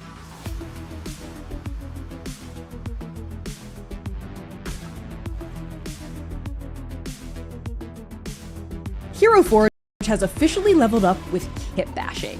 When you become a pro member, you can place up to 20 more items anywhere on one of your Blorbos with their own independent scaling, rotation, and movement. You can make your character look exactly as they should, even if the specific clothing or accessory option isn't available at the base level. You just have to get a little creative. And because I love you, Transplaners, here's a special sneak peek at a kit-bashed version of Oblivion. Just look at those wings and that base. This would not be possible without the power of kit bashing. The combinations are literally endless, and you can print your kit bashed Blorbos as plastic minis, standees, digital STL files, or even Hero Forge's brand new color statuettes. Color statuettes are twice the size of a regular mini, and they look gorgeous. We got 2 of these for Godkiller Last Hope, and let me tell you, look at how good this is. Look at how massive and detailed this is. Look, as a color statuette, you can really get into details and color work and all of these little nooks and crannies that wouldn't be as visible on a normal sized mini. And if you're a GM, consider busting out one of these bad boys during a boss fight to really get your players shaking in their boots. Lungdu agrees. Unlock the true power of Hero Forge with a Hero Forge Pro subscription starting at $3.99 a month. Get in there and start creating at bit.ly/transforge. Now, let's get back to the show. Or more likely, just more of the waiting room. Trust in her will.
Hello, everybody, and welcome back from break for this next installment of Arc 3 of the Chaos Protocol.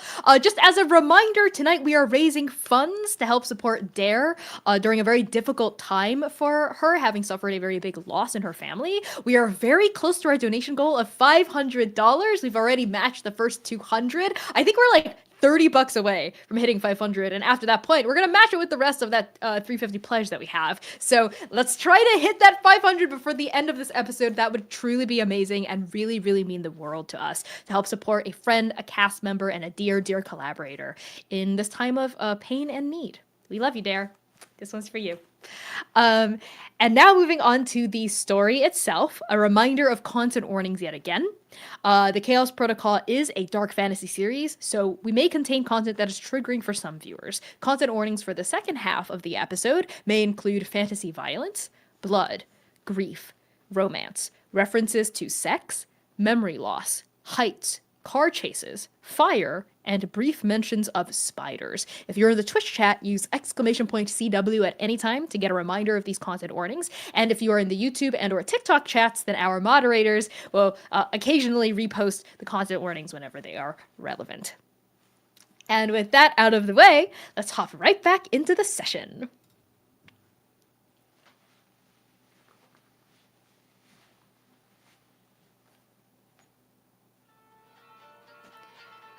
With a squeal of rubber and a burning sound, vroom, Zynon, your bike hits the other side of the bridge. You stabilize it for a second. Oncoming traffic beeps at you as that railroad crossing goes down, but you vroom right past it before the arm almost clips the end of your taillight. And you and this person are off. You are running vroom, vroom, vroom, down this bridge. Now that the traffic has stalled, it is a lot safer to get off of the water, and you are so close to your prey. Though at this point, you're not sure if they're also hunting you in some way. And then vroom, their motorbike races off across the bridge, and they delve onto an off-ramp away from this main interstate, this expressway, into a more loosely populated part of Inferno now that you've left the West Bank and are on the East End.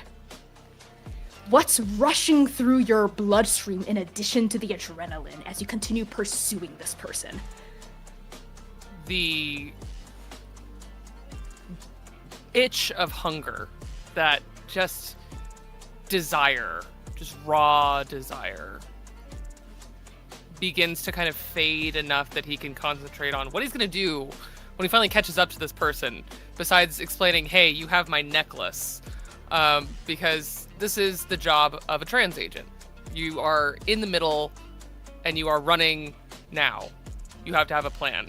He is here looking for someone named Rhododendron, and he is thinking through all of these things so quickly, and then he goes, oh, I might have to fight this person, and immediately starts to think over what he's wearing. And he can't think of where the gun is. He doesn't have a gun. Yeah. And that is immediately what is drumming through his head. And I think as he is going down the off-ramp, he's just thinking about driving this motorcycle and how to fight this person. He has no idea. This person leads you to a quieter, relatively speaking, still very busy, but quieter part of town with these broad boulevards lined by trees, draped with these glowing red lanterns in a very festive manner. All sorts of outdoor seating from ritzy-looking restaurants spilling out onto the road. You see drunk pedestrians weaving into the street, seedy bars, really glamorous hotels, all packed together. This seems to be a restaurant row of some sort. And this person is now fully in the middle of the street, weaving between oncoming traffic, and then into the left lane. They blast past a red left turn signal and cause someone to bleed on their horn against them, and then they vanish down a side street. He follows quickly, but starting to get the edge of being led somewhere, not just by fate, but by this person. He is going to give them somewhat of a safe distance, enough that he can follow and watch them, but not close enough that if they were to slam on their brakes, he would be eating their tire. You catch just like the flashing tail end of their tail light turning around in a streak of red into yet another fucking alleyway. Vroom, into the alleyway, and then you hear the engine cut off, idle, and then cut off. He rides up to the end of the alleyway and banks the bike around a planted foot. And you see this person silhouetted by this flickering street lamp overlooking this alleyway get off their own bike and turn to face you with their helm still on. And you see them kind of crack their knuckles over these like motorcycle fingerless gloves, and they crack their neck from side to side. And they say through their muffled helmet, "Well, come on. If we're gonna do this, let's do this." And their voice is silky and smooth. It is controlled with a bite of cold, but it is also confident. Zynon rights the bike enough that it stops. He doesn't even turn it off. I think it's still idling. And he pulls off the helmet and looks this person over. "You have something that belongs to me." And this person slowly reaches up to their helmet, and they take it off as well and place it on the seat of their bike. And you see a very lithe and muscled black man in his 30s with this extremely dark skin shining with this ice cold undertone, and his hair is braided into these 4 cornrows, and he's got these gleaming hazel eyes looking at you. When he speaks, you see a flash of fangs shining with gold, and that leather biker's jacket he slightly unzips to reveal this translucent mesh turtleneck underneath, and wearing these dark wash jeans, these thick boots. And he says to you, "You have something that doesn't belong to you either. That's not your bike." "I'm just borrowing it." And Zynon stands up the rest of the way, cracks his neck, and looks this person over, head to toe, not even kind of disguising the checking out.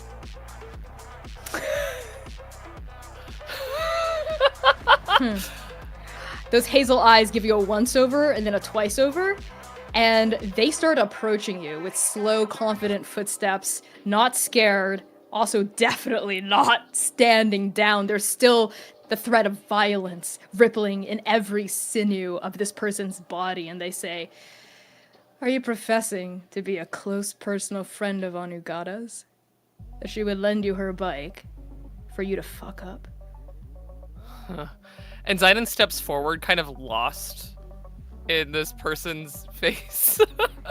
And I think staggers a little because his leg is fucked up.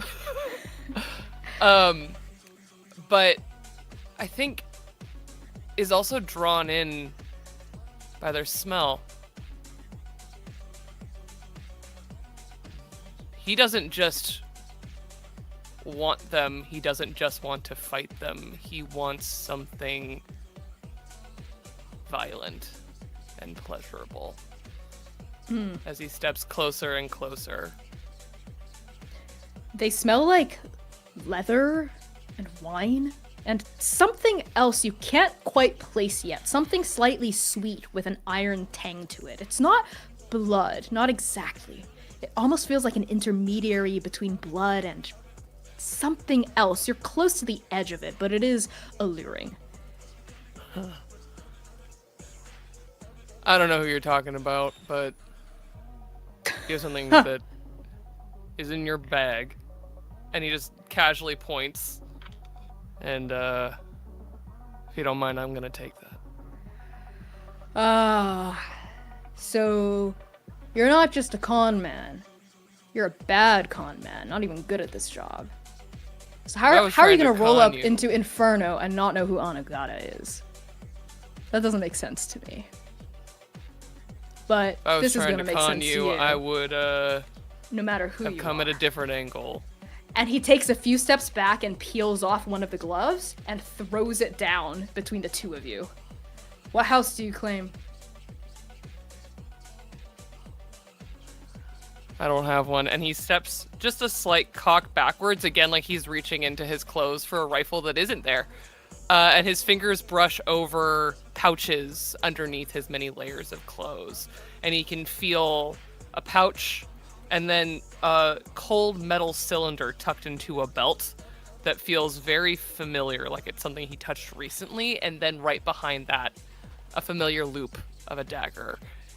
And his hand just ever so slightly pulls out what he knows to be his Ima's knife, just underneath the layers of clothes. You don't have a house. You stole Anugata's bike. You're accusing me of taking something from you. This is gonna be a Your very bird interesting took it. night for you. My bird? Yeah. And a flash of interest over those hazel eyes as he takes you in a new light now. Huh. I don't have a bird. But fine. Well, No house? That's fine by me. I don't claim a house either. Come on. And he kind of squares his stance and like raises his fists in front of like his face in a kind of, you can tell, almost like a martial arts stance. Like he sweeps one leg back and like bounces on the heels of his feet. Zynon has fought people for need, for training, for fun. This one is just for him. And he jumps at this guy with the claw reverse grip in his hand. We're gonna have to make some rolls, baby! Yeah. So how are you fighting this person? What skill are you using? Oh, we're fighting in an alley. This is a skirmish. A skirmish. How many pips do you have? I have one, and unfortunately, because I am also injured, I have none at this moment. Basically, I have no dice. Would you like to push yourself or take a twist of fate from Yeah, me? no, we're gonna you know, as a treat, let's I'll take a twist of fate. I'll take Okay. your devil's bargain, Connie. Okay, my devil's bargain is that no matter what happens, there's gonna be environmental damage. Oh, sure. Okay, you're gonna take that? Excellent. Yeah, as if we haven't done enough already. Lovely. Take 2d6 and take the lower. Wait. At a 0 with the devil's bargain, doesn't it make it a 1 Oh die? wait, you're right. It actually goes up to a 1. I'm so sorry. I almost like double I jinxed scared you there. myself. Roll 1d6. 1d6. Didn't you're right. save me. It's a 3. That's a bad outcome. Okay. Yep. Zynon, tell me how you're attacking this person, this man. Zynon is trying to kind of go to one side and then make it look like he's going to throw a punch and instead come up with the dagger, like point first at him. Here's the interesting thing, Zynon. You feint, which is great because he doesn't fall for the feint, but he doesn't attack an opening either. He kind of like moves back, creates space between the two of you. You come in with the dagger, he moves away from it, and your arm goes wide. It hits a brick wall, and you crater it.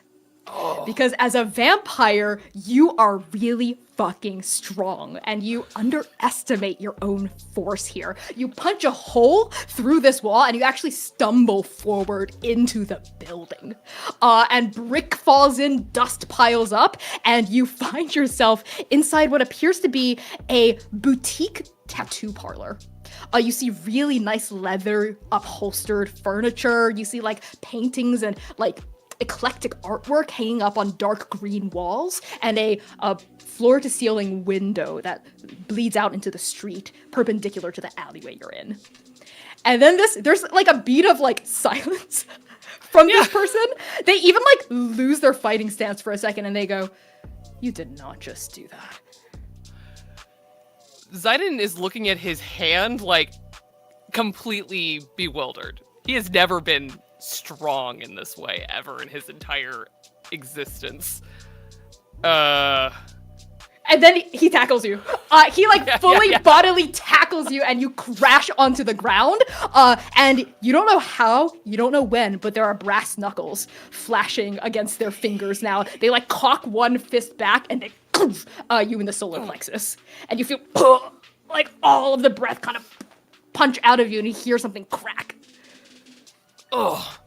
And I think also just a little bit more of that like coagulated blood from the injury that is just there. Mm-hmm. Just kind of gushes out too. Uh-huh. Ow. Fuck. And Zynon growls. It comes from so deep within him that it happens before he even means to. And his fangs show.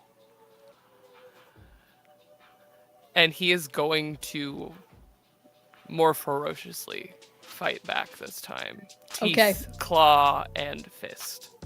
I will give you another chance to roll, and this will determine the rest of the fight, the outcome Sure. of this fight. Yeah, So you're going to yeah, skirmish again? Yes, I'm going to skirmish, and I'm going to take that hunger, because he is now... He wants to fight this man. Add 2 more thirst. I think you're at 7 thirst out of 9. Yeah. Yeah, you are hungry now. You Yeah. went through like a bike chase and now you're fighting a stranger. Okay, that is going to be 1d6. That is a 5.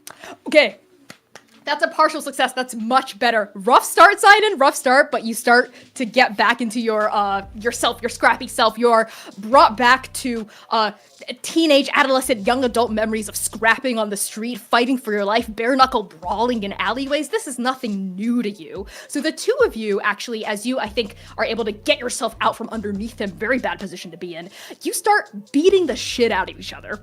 Quite liberally. Punches go flying, your knife goes flashing. There's like a hiss of pain from him as it gouges against his skin, and then he like cracks you against the other rib. He picks you up, like throws you against a wall. How do you respond to that? Zynon, when he clips this guy with the blade, I think a bit of the blood ends up on his hand. Mm-hmm. And now you can really smell it, because Connie, Zynon is not your usual vampire.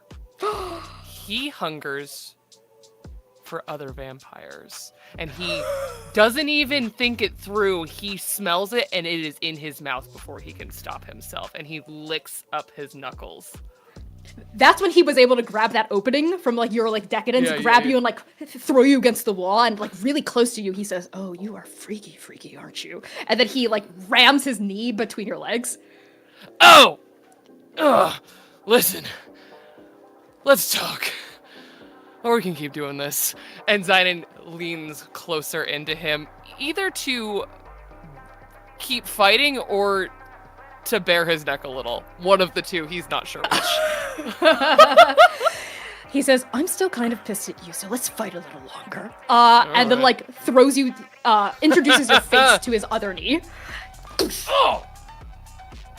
I think Zynon slides underneath him, and he's quite nimble, and this new form, it's like he was made to move like this.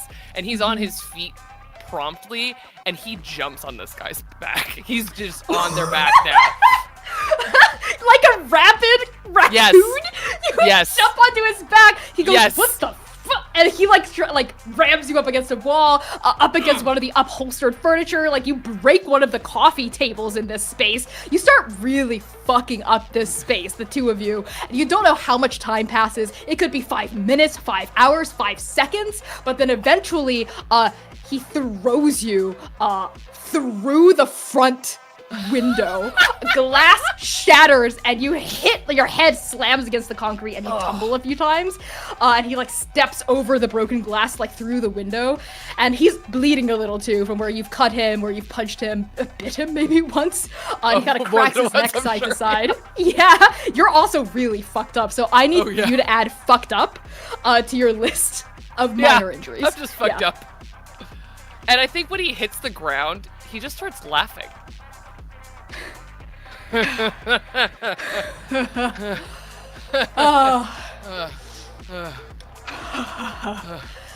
know, I actually think I needed that. I've had a very hard week. And I don't know if you just made it harder or a hell of a lot easier.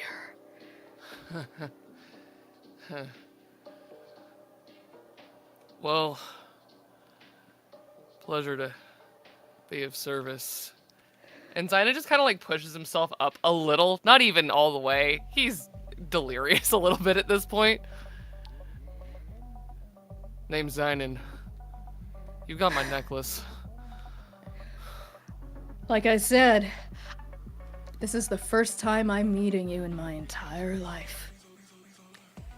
I did not take your necklace. I don't know what you're talking about when it comes to a bird, but I do know that you fucked up Anugata's bike and you fucked up my store. And he jerks his thumb at the tattoo parlor that's busted. Oh. But If I do may. believe something else coming out of your mouth. Or rather, that you're telegraphing without even saying a single word. Zynon. You're fresh meat. You don't even know your own strength, do you? I'm new. Yeah. Yeah, obviously. I can smell it off of you. The hunger, the thirst. Damn, when was the last time you fed? I think you watched the first time. Get up. And this person reaches out a hand to you. Zynon takes it immediately. He pulls you to your feet, and as he does, he says, Diablo. Pleasure, Diablo.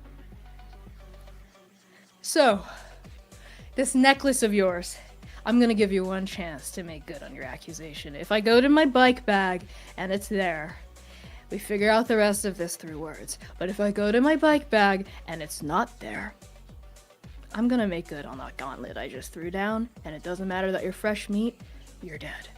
You got it? Wouldn't be the first time today. Go on. Eyes still on you, he retreats back into the alleyway, and then turns, but keeps his body cheated to you, to open up the bike bag. He digs around Zynon inside follows of him him. shoulder to shoulder. Okay. Just like parallel walking with him. Absolutely. He like unclips it, opens it up, digs around a little. You see like various other implements, like a first aid kit and whatnot, hilariously. And then you see shining in the darkness your pendant. Huh. He reaches in and pulls it out. And we see like the cherry blossom kind of flashing between his eyes as he holds it up in front of his face. Well, I'll be damned. This bird of yours. What kind of a bird did you say it was? Black, like a crow or something. Both of you look up as we see, like, perched on a pipe is that carrion crow. Well, I'll be damned again. When'd you make friends with Dante? Dante. Yeah, that's that Carrion your name? Crow. Huh. Everyone knows him. Has a nest right there, and points at like a little crow nest in the alleyway just above, just right by the fire escape above the tattoo shop.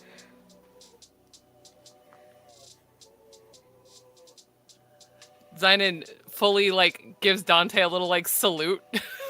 Dante like flaps his wings and like settles into his nest, which you see is decorated with all sorts of stolen trinkets, as Diablo hands the necklace back to you. So I guess it really was a misunderstanding. Yeah.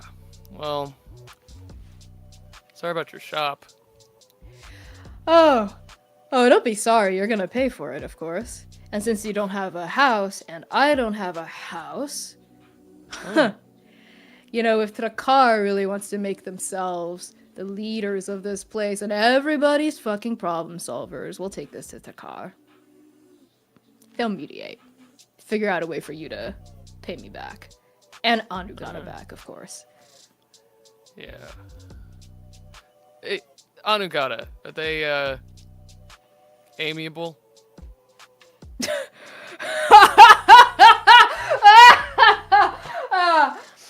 Oh, you're fucked. Alright. Lumira! Yinghua stands in a pool of your own shadow, surrounded by trash, rubble, refuse, and this burned out, charred building. They look like themselves, but they also do not look like themselves.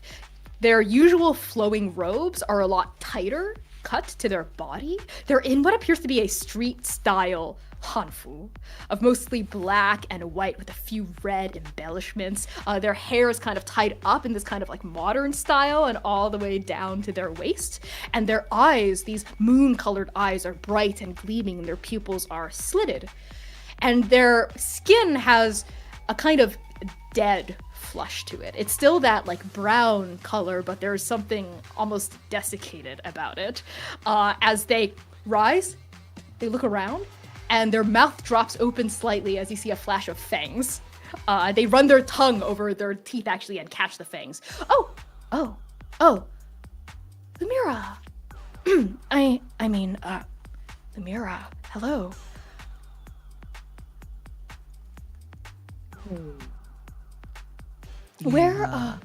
Where's Sayer? And Zynon, if you don't mind me asking. I thought I would find all three of you here. I figured you would be with Sayer. You're not. Oh, well, I wanted to see you first. And Lumira's face, like, quite literally looks like, come on now. It was just... last time was a little weird. That's all.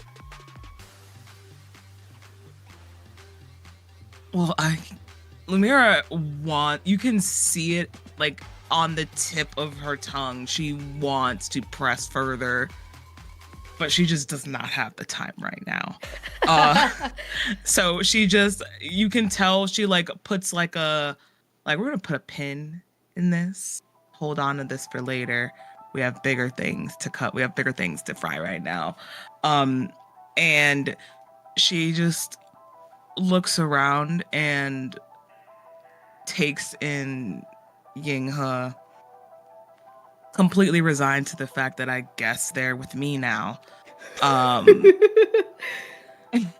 And she kind of looks around and then focuses her attention back on Yinghe. Well, I can't find Zynon nor Sayer, so... Oh, that's okay. I'll do it. I'll just step into their shadows and I'll bring them all here. Would that be helpful? Would you like that? I'll do it. And they pivot on their heel and they look around. They see a still standing pillar that's rather wide, and they go, I'll be right back. And they walk toward the pillar and they smack into it. They reel backward. They go, ow! And they like touch their forehead. What? Are you laughing? Nope. It's kind of silly, isn't it?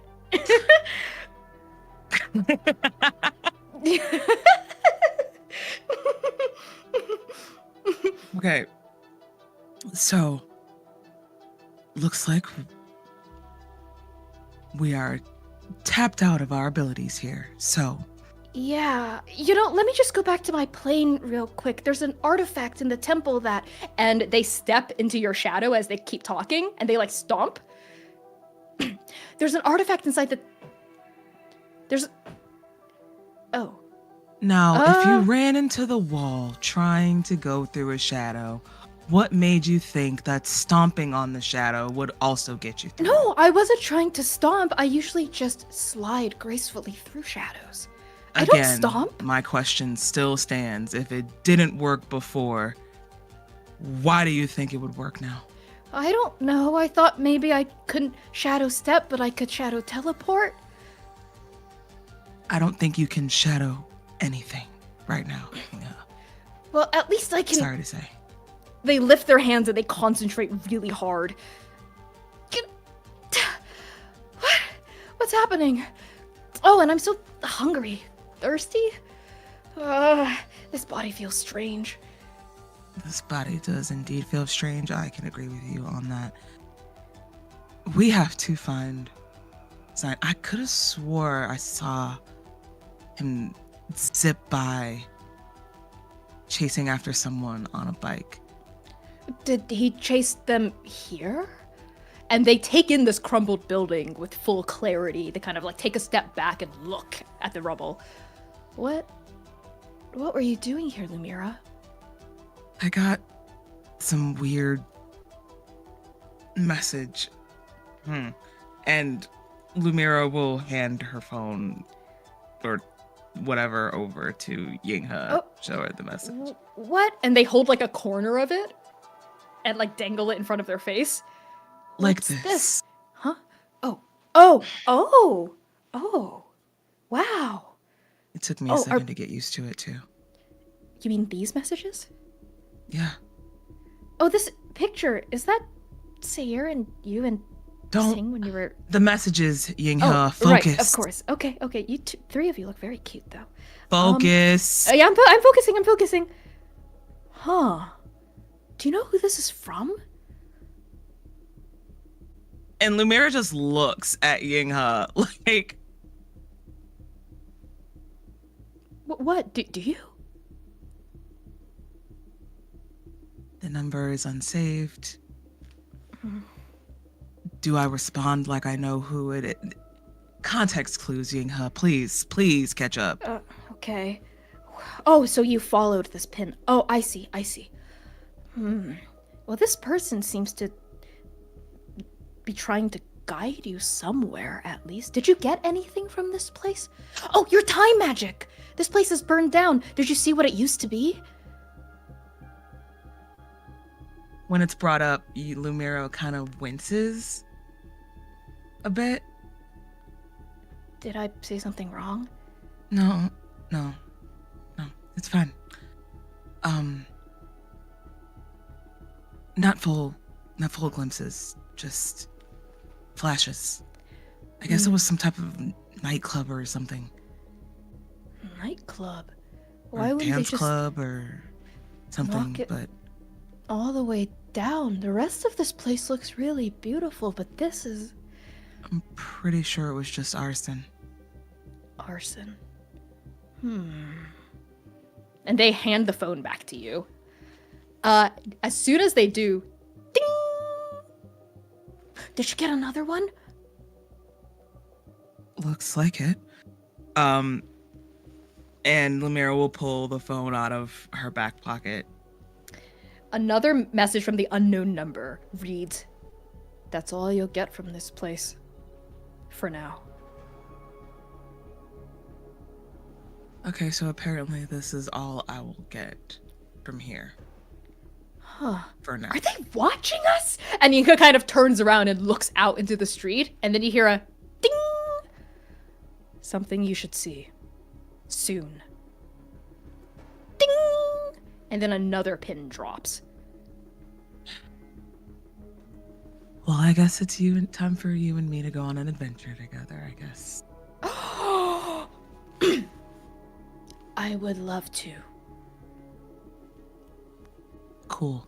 And Lumira will open the link. And you click her on phone it. Again. Yeah. You tap on it, and it populates into a real-life sprawl of the Inferno Common. We see trees everywhere, winding broad footpaths, shrubbery carved into distinct and interesting shapes, and somewhere in the distance, the sound of flowing, trickling, bubbling water. The Inferno Common is the largest green space in the entire city, visible even from a bird's eye view, a speck of emerald amidst a sprawling concrete jungle. And as we zoom all the way in and down, we follow Yinghe and Lumira's footsteps into a clearing within the common, where we see a beautiful archway carved from stone and wood. It is the perfect blend of art and architecture. And it gaps a shallow stream, the source of that bubbling noise, that winds through the entire arboretum of the common and eventually feeds into the river that cuts through Inferno and forms its west and east ends. Yinghe looks up at this archway with awe playing on their face, basked in the light of the pale moon shining down from the barest covering of cloud. Wow. This is a really beautiful art piece. This is absolutely not what I was expecting. Were you expecting another burned down building? I genuinely don't know what I was expecting, but not this. Zion and Sayir don't seem to be here either. Are we supposed to find something here? Hello? I think we're supposed to find them, but I'm so confused by all of this. Yinghe approaches the archway as you stall there and look around at this stream, this clearing, and they run their fingers over the stonework, the masonry, and the wood. Oh, there's a plaque here. What's it say? It says, the Inferno Arch, constructed in 1492 by Houses Lanius and Thakar. The car. Do you know it? I think that was the name of who we were supposed to report to in our debrief. You mean for your mission? Your Mayday mission? The one you are a part of, yes. What? Well, I mean, yes, I'm tagging along, but I'm not like a part of it. Happy to help whenever and however I can. Artemis said to treat you as one of the team, so They one did? of the team you will be treated as. Really? Artemis? The scary one? Artemis is scary? They threw me back into my plane. Because you weren't supposed to be here. Yeah, well, I'm not supposed to be here either. But I guess not. I guess I am supposed to be here because Artemis said so. They look Okay. like the moon. A really sad moon, though.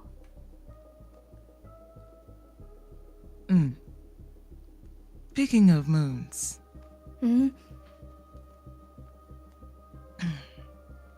and Lumira looks very uneasy about her next line of questioning. So she kind of like stands and holds herself in like a very mock I have power way, but like not 100% meaning it. And is just like, so, you and Sayir seem to be getting along very well. Oh, I guess. Yeah. We haven't really spoken since the City of Heaven. And things were a little weird when we did speak in the City of Heaven. How so? Hey, look, this You don't water have to is tell me. nice. I want to, Lumir. I do. I just.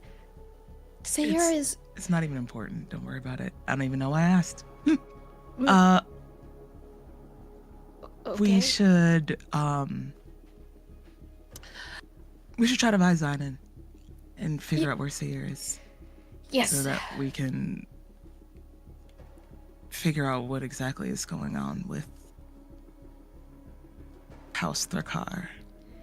I And Lanius? Is that agree. what you said? Yeah, Lanius. And she kind of like looks over L-A-N. at Black, Yeah, and reading her shoulder.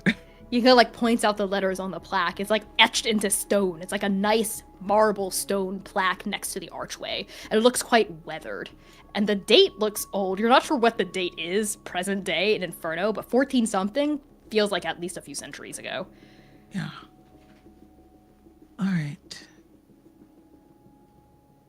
Lumira, as your eyes fall on that inscription, this artifact, this object, this art piece thrown out of time, you feel once again your chronergy within you straining, flaring, just a piece of it. How do you respond to it? Do you try to tamp it down, or do you listen to it? I try to tamp it down. Okay, I will require a roll from you to do so. Yeah. What action are you using to tamp it down? Ooh, actually, this, I think, can be a resistance roll. This is another mechanic in Court of Vampires / Court of Blades. You can resist any consequence, including harm at any time. And the consequence I'm about to put on you is another injury if you're trying to tamp it down. But you can resist it if you would like. Okay. Yeah, I'm gonna resist it. I'm absolutely gonna resist it. I'm going to resist it using. So actually, use an attribute. Okay. For a resistance roll, the GM is the one who chooses the attribute, which is either body, mind, or spirit. I'm going to choose spirit. So how many pips do you have in spirit? One pip in spirit. Okay. So minus 1d if you are hungry, which you are. So technically that's a 0. Would you like to try to push yourself on this? Yeah, absolutely. I'll okay, take so thirst. take 2 thirst and add 1d to the pool. So roll 1d6. 5. That's really good, because how resistance rolls work is you suffer 6 thirst minus the highest die result. So you only suffer 1 thirst as you push this down. Okay. So yeah, you feel this pain flare within you, but then you push it down, and in total you mark 3 thirst as you feel like that hunger, that thirst like kick up in response. You're like using your vampiric powers to like school your chronergy into submission. But not before you see a flash of something. As you're standing before this archway, this flowing water, suddenly in front of you, you see blood, crimson liquid, pooling into the water, swirling and swirling, enough to make a shark scent it from miles off the coastline, dissolving into the stream, pouring out into the Inferno River itself, where it coagulates with the rest of the river and vanishes as though blood had never been spilled in the first place. And then you are back in the present. But blood was spilled here.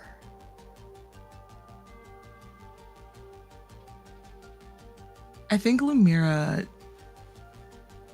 when she gets that glimpse, I think it takes her a second to like tamper down her own hunger at that time. Just the idea of all of that blood. But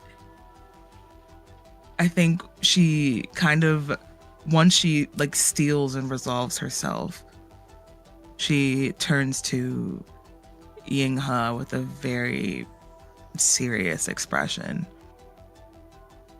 and just says, some really bad shit has happened here. Did you see it? It looked like you flinched for a second there. Did you get a vision? I don't know what they are. I don't know if they're visions or premonitions, omens. Flashes of the past, I think. Given your calling, Sayers told me about what it's like to see omens. Prophecies, almost. This doesn't feel like that. It feels like you're seeing what's already happened. I shouldn't be able to do that. What do you mean? You're a time mage. Nah, I'm a healer, first and foremost. Yinghe. Lumira, did something happen? All you need to be concerned about is the fact that I am a healer. That is my job. We all have jobs to do. And right now, our job is to go find our 2 other compatriots. Okay. Sorry for asking. Don't apologize. Let's just go. And Lumira will straighten herself up and kind of just walk off past Yinghe, not really knowing in what direction we're supposed to be going or anything like that, but just needing to escape the situation. Mm-hmm. Yinghe lets you walk forward for a few beats. Their fingertips linger on the masonry, and then they look up at the pale moon. Wait up, Lumira, and they follow you. As you lead Yinghe rather directionlessly into the depths of the Inferno Common, we follow you into the darkness. And when we pull out, it is through a different shield of trees in a different part of Inferno. We see a footpath on the western bund, which is the western riverbank overlooking the Red River that cuts through the entire city. This footpath winds parallel to the river, of course, and we see boats trawling the glassy surface of the waters, this water as black as oil, leaving V-shaped ripples in the wake of these vessels. And on the river surface, we see a reflection of the pale moon above our heads and neon lights glimmering on either shoreline. This is Lover's Lane. And a really thick and dense shield of trees blocks this footpath from the sound of traffic from a main thoroughfare. Ro, this is where we find you. Where in Lover's Lane are you walking, and what are you up to? Ro is found wearing sunglasses, which is perhaps strange given that it is nighttime and there is no sun or light other than the neon signs everywhere. But Ro is wearing sunglasses as they walk at a very leisurely pace through Lover's Lane. Ray has been tailing a particular couple for perhaps 5-10 minutes now at a distance that hopefully they haven't noticed. They look around as if this is the first time that they've been in this part of the city, taking in the sights, taking in the beautiful greenery all around, the flowers that have been planted along the bank of the river in specific parts, the way that the boats move. This is a practiced charade, something that Ray has done over and over and over again, and they move themselves through the motions of this charade, all the while keeping an eye on this couple. And Connie, I would like to survey the two people in front of me to learn a little bit more about their mannerisms, like how alert are they, what are they up to, any information I can glean about the two people kind of a distance away from me. Absolutely. How many pips do you have in survey? 2. Okay. Are you hungry right now? I think you are. I am, yeah. You are hungry. Okay, so that is 1d in the pool before any Okay. bonus dice. Would you like to push yourself or take a twist of fate? I think I will leave this one for now. Sounds good. All right. I'm going to say your position is controlled. Your effect is great because you are very familiar with this place. Okay. I got a 4. Okay, that's good. That's a partial success. So you do it at cost, complication, or consequence. But you're in a controlled position and you have a really, really big effect here. So you scan them visually. They appear to be either newlyweds or recently engaged. You see jewelry flashing on both of their ring fingers, and they're holding hands with fingers intertwined. And they're walking leisurely down this path. They don't seem to have noticed you at all. In fact, they are deep in conversation with each other. And they're talking just about the most recent sports game that they both attended. Obviously, a queer couple, queer for queer, of course. And they're talking about how exciting the latest match was, right? And they're giggling, they're making in-jokes with each other, and they bounce from topic to topic with this enviable comfortability. Like they've known each other for so long, even though both of them are barely 30 years old. In fact, if you believed in it, they might even seem like soulmates. They're just they fit together so perfectly. Taking in all of this information, it is a quick change in Ro's demeanor. They take their sunglasses off and put them in their bag that they're carrying with them quickly. And their gait, which had up until now been slow, leisurely, kind of like looking all around, suddenly becomes more fast and purposeful. And let's be real, as if Ro owns the place a little bit.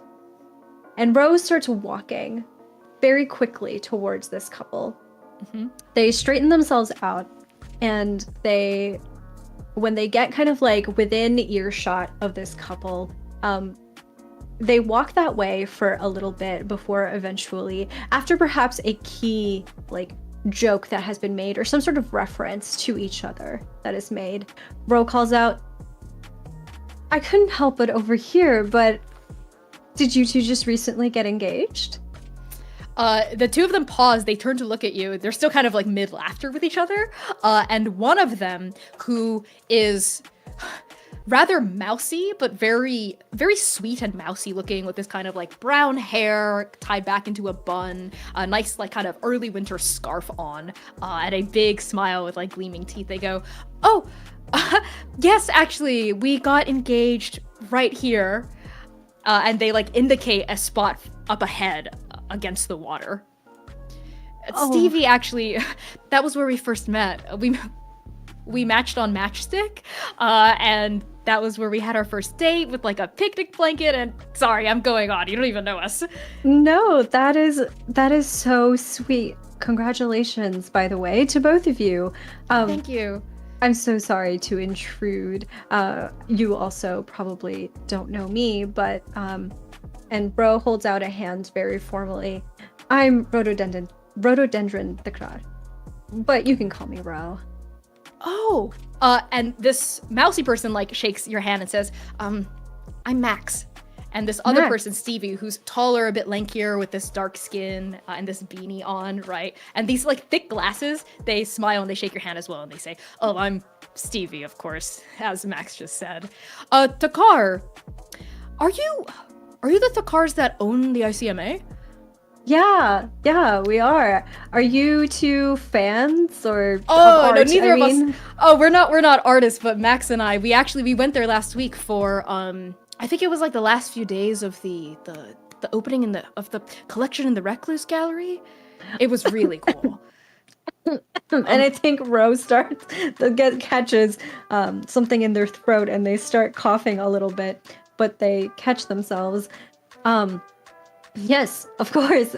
There's a beautiful, beautiful new exhibition there. But did you know that we have an event space in the ICMA?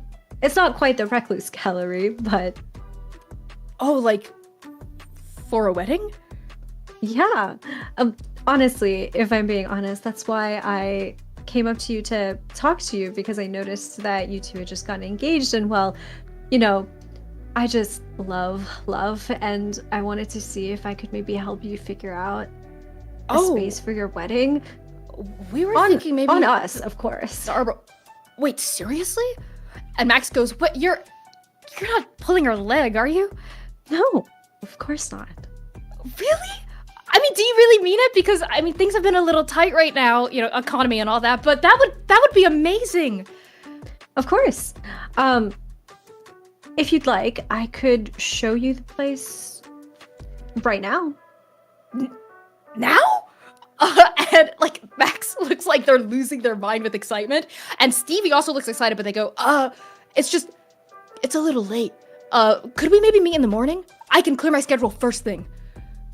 Oh, of course. It's just, you know, in order to make sure that we get everything onto the books in time and to prevent everything booking up, I just thought maybe it would be better to act quicker. But if you would rather wait.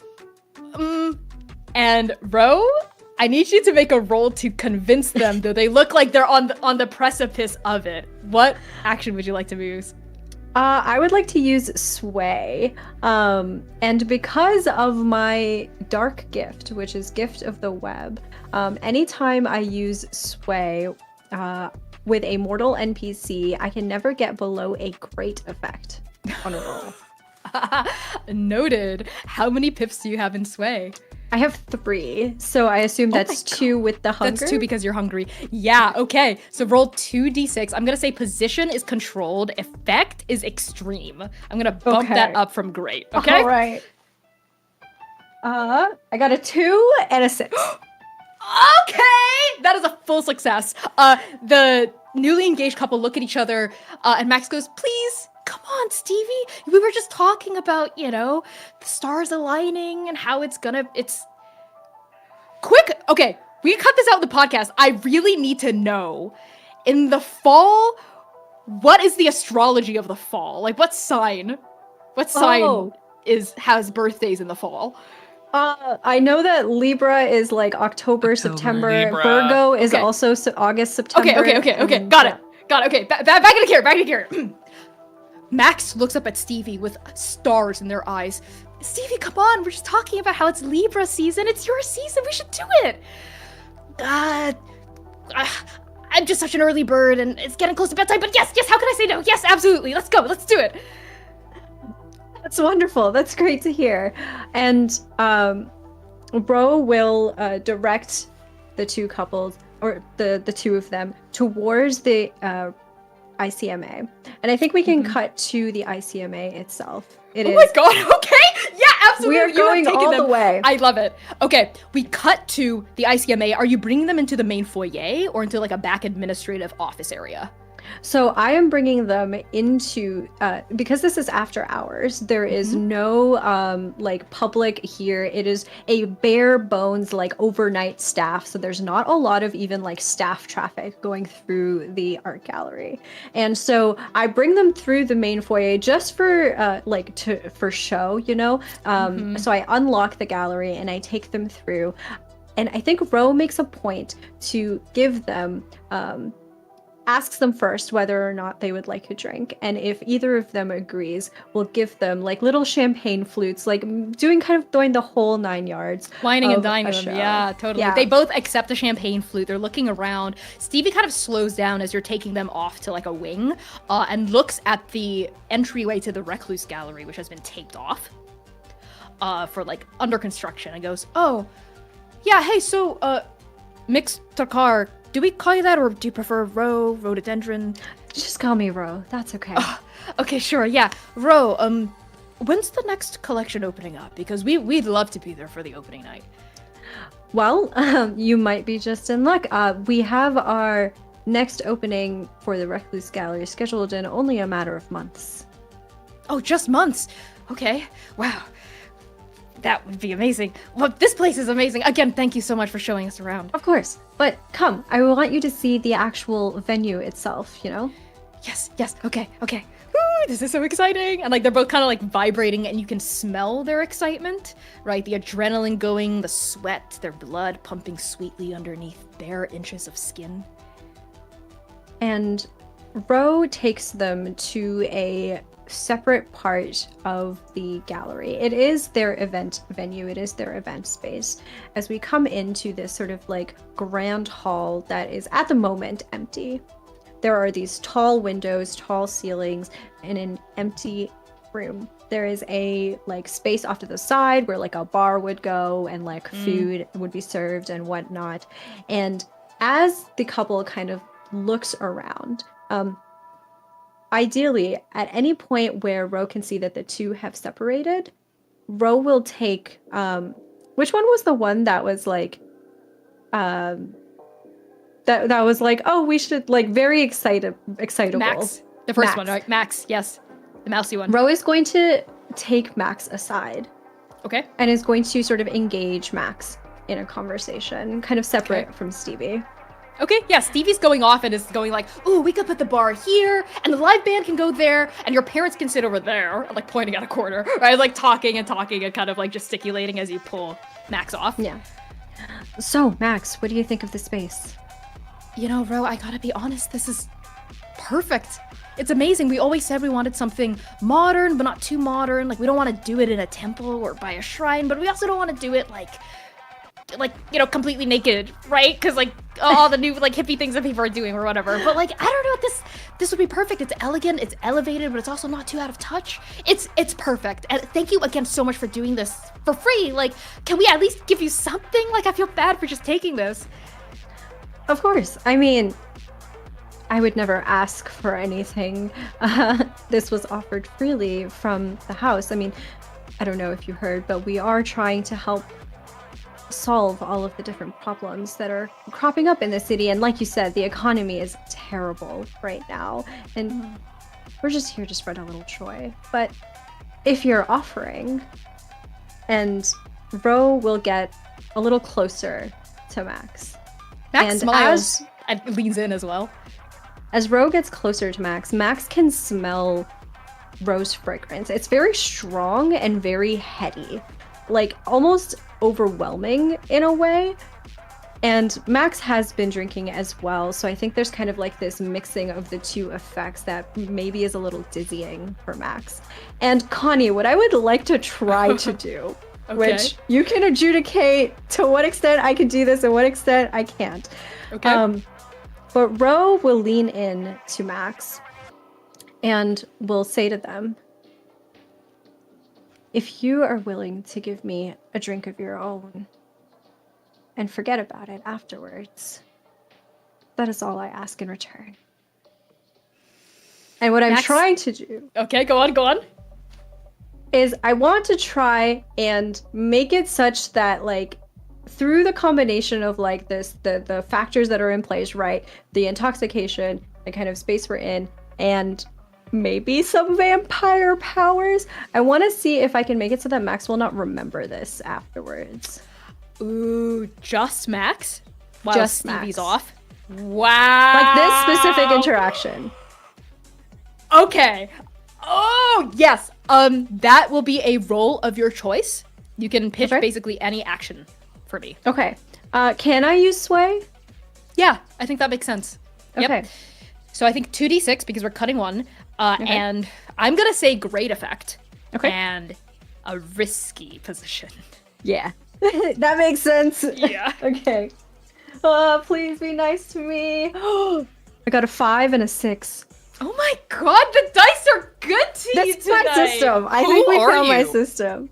I think we did find your system.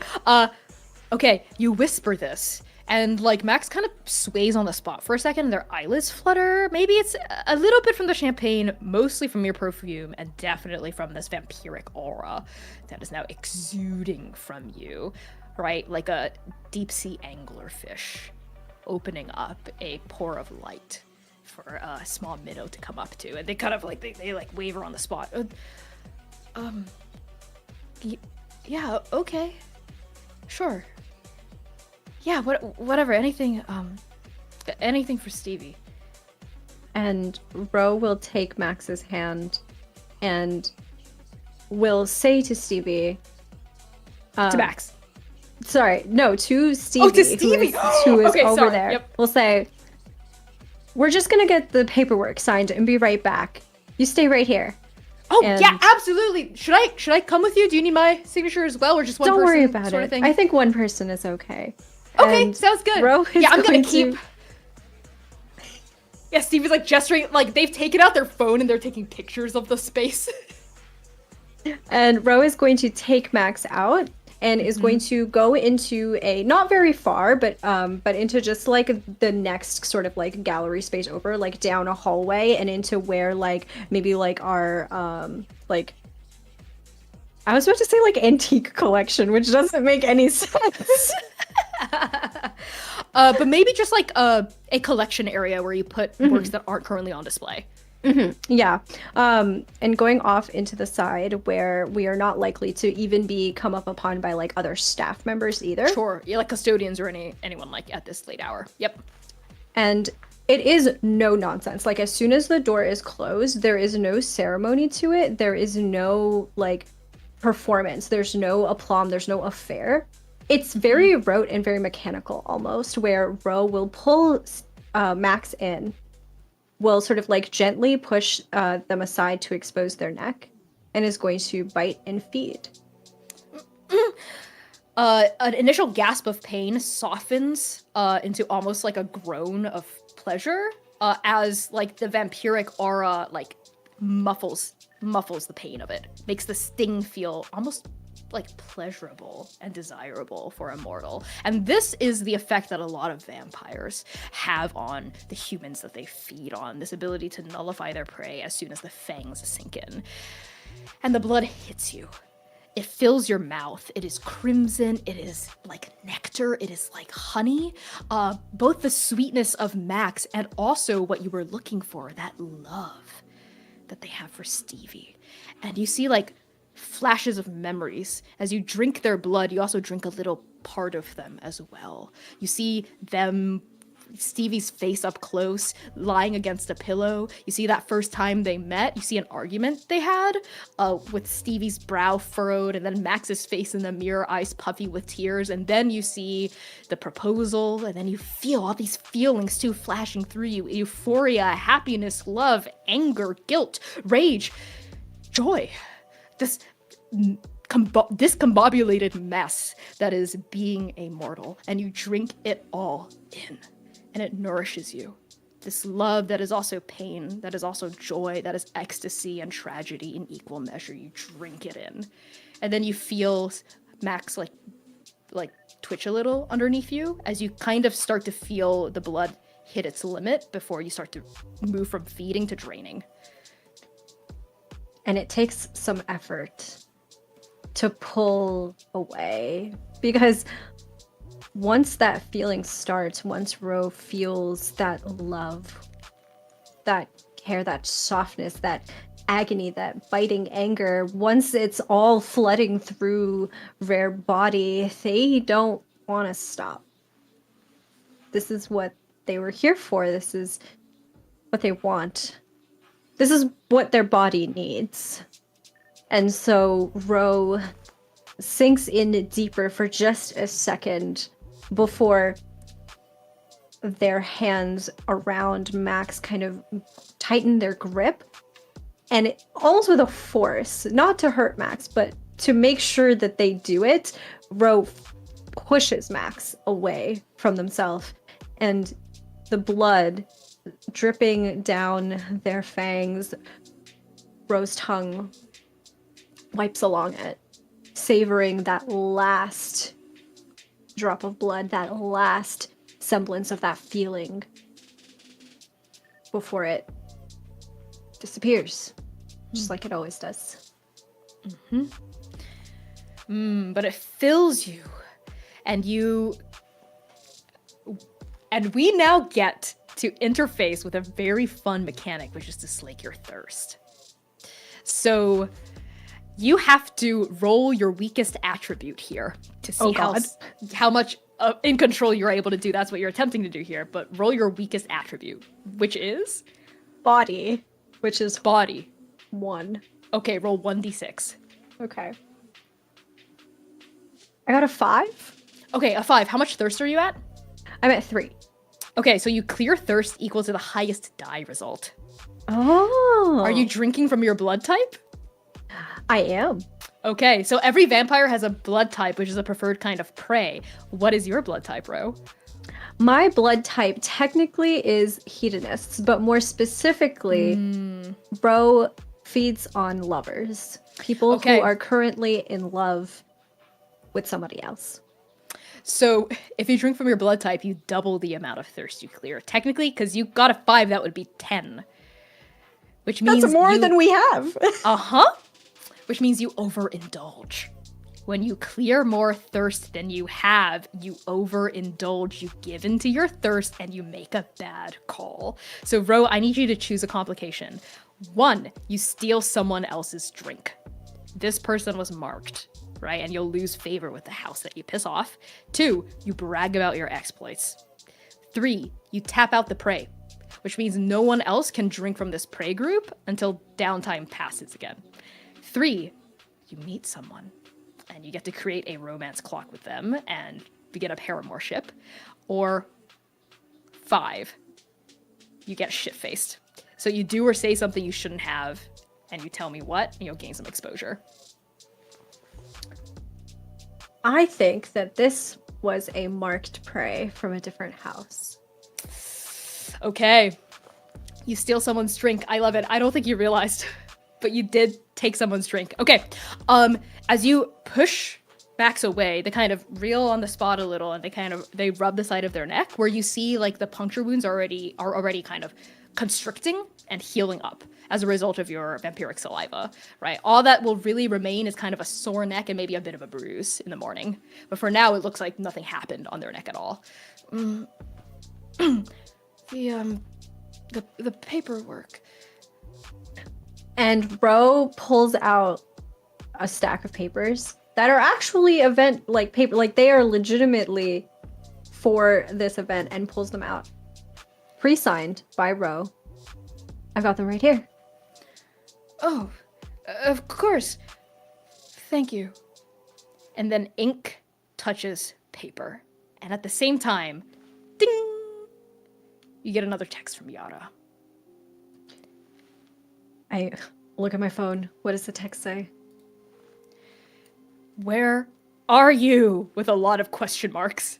And then a skull emoji, a blood emoji, and a dagger emoji. On my way, literally 5 minutes away, with like a praying emoji and like a crying emoji.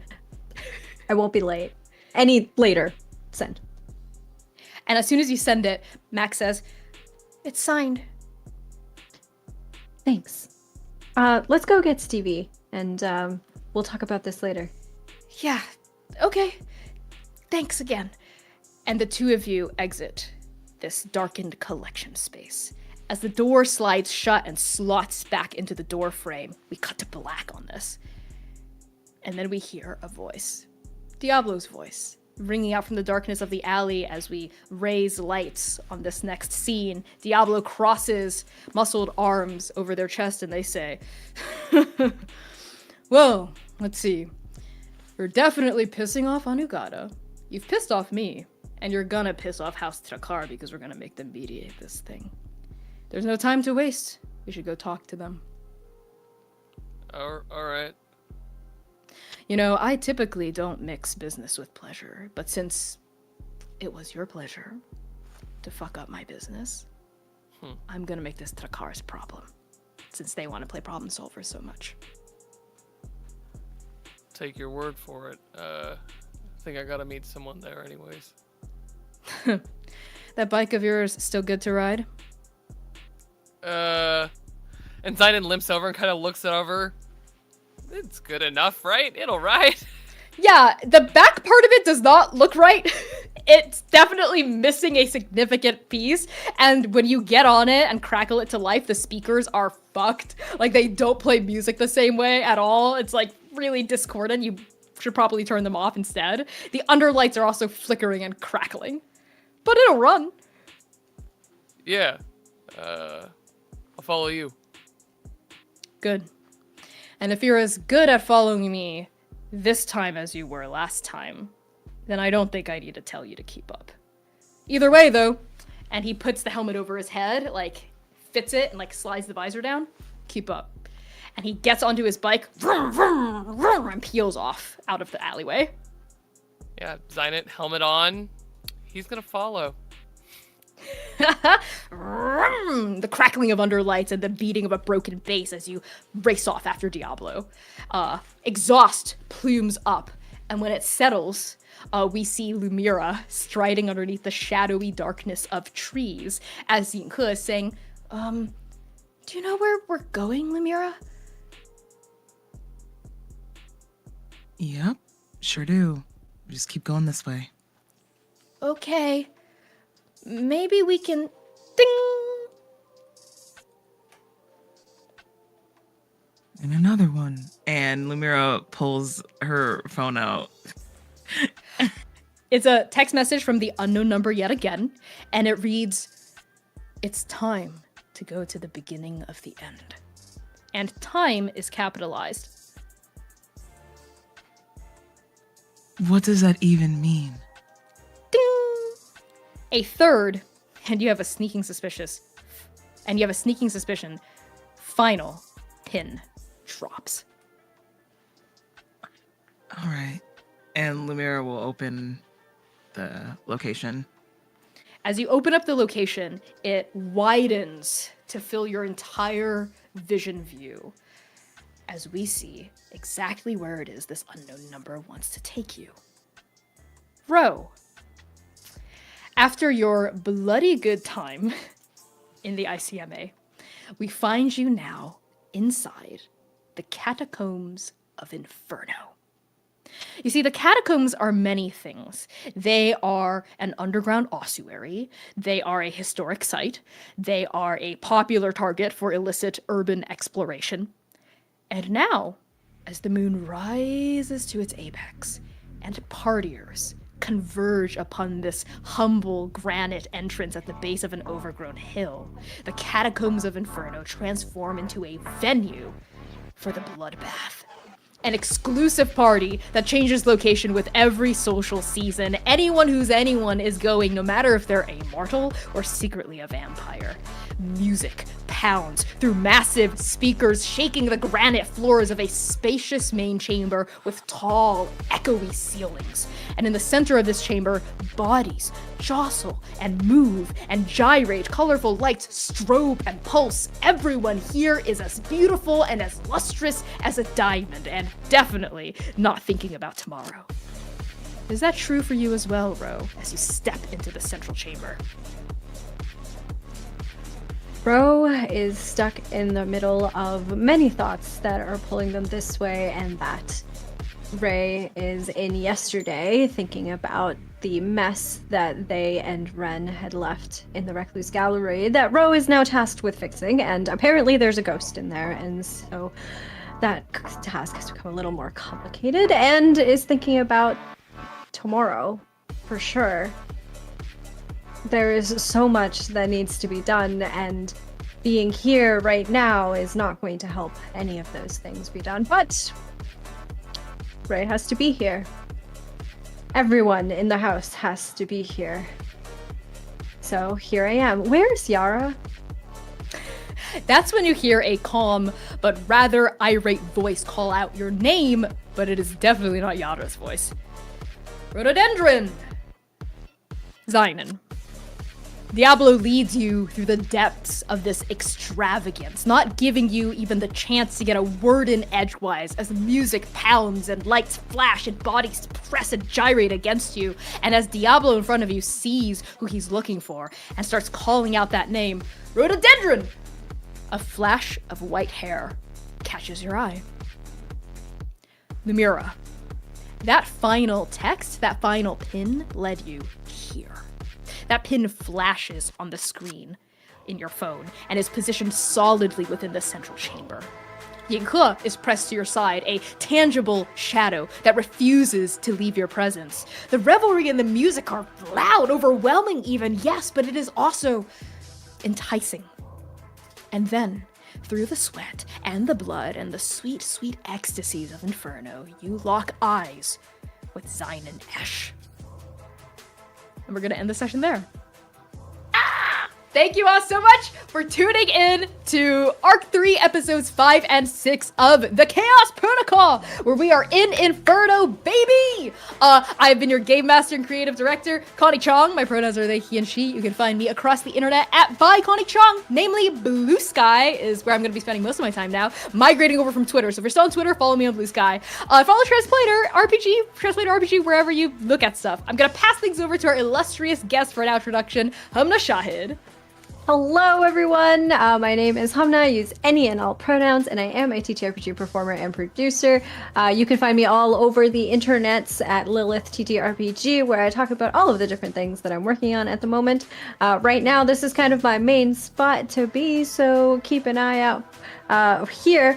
Actually, though, on Monday, yes, thank you, see, from the background, on Monday night, I will be over on Taino Tales to do a special charity one-shot of Never Stop Blowing Up with the Mythic Initiative, so please come. We are raising money, mutual aid for a wonderful Latina creator who needs help escaping a dangerous situation, so if you want to come watch some action movie shenanigans and help somebody out, that would be amazing. That is Taino Tales.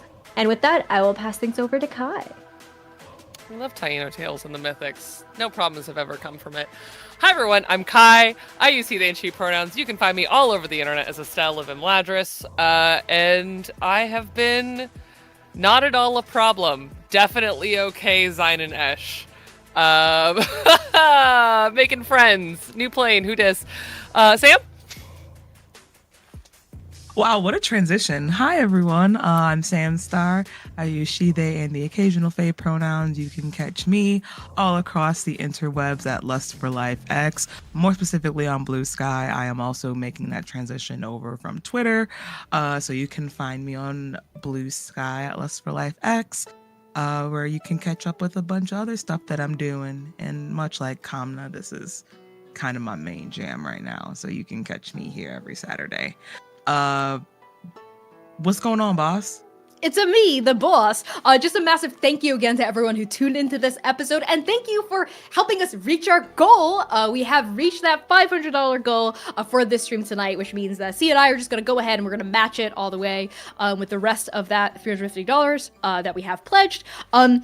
Thank you all for showing up for Dare as well. That truly means the world to us and as friends of Dare and as the place that hosts Dare for their various artistic endeavors. We are going to be back here next week, December 14th. That's a Saturday, 8 p.m. U.S. Eastern Time. Valiant Dorian is going to be back from doing official cool lawyer shit. So we're going to have Val back. We're going to see what Sayur has been up to, because let me tell you all, it's not great. Is not great, y'all. And that is a spoiler-free preview of next week for Sayur, for you all. Yeah, so we're going to be rating someone really awesome right now. No doubt, use the raid message in chat if you are on Twitch. Tell them Transplaner sent you. Tell them how you felt about this episode, how it blew your mind, and then send them all of our love. Thank you again for helping us reach that dono goal, and we will see you next week. Bisho.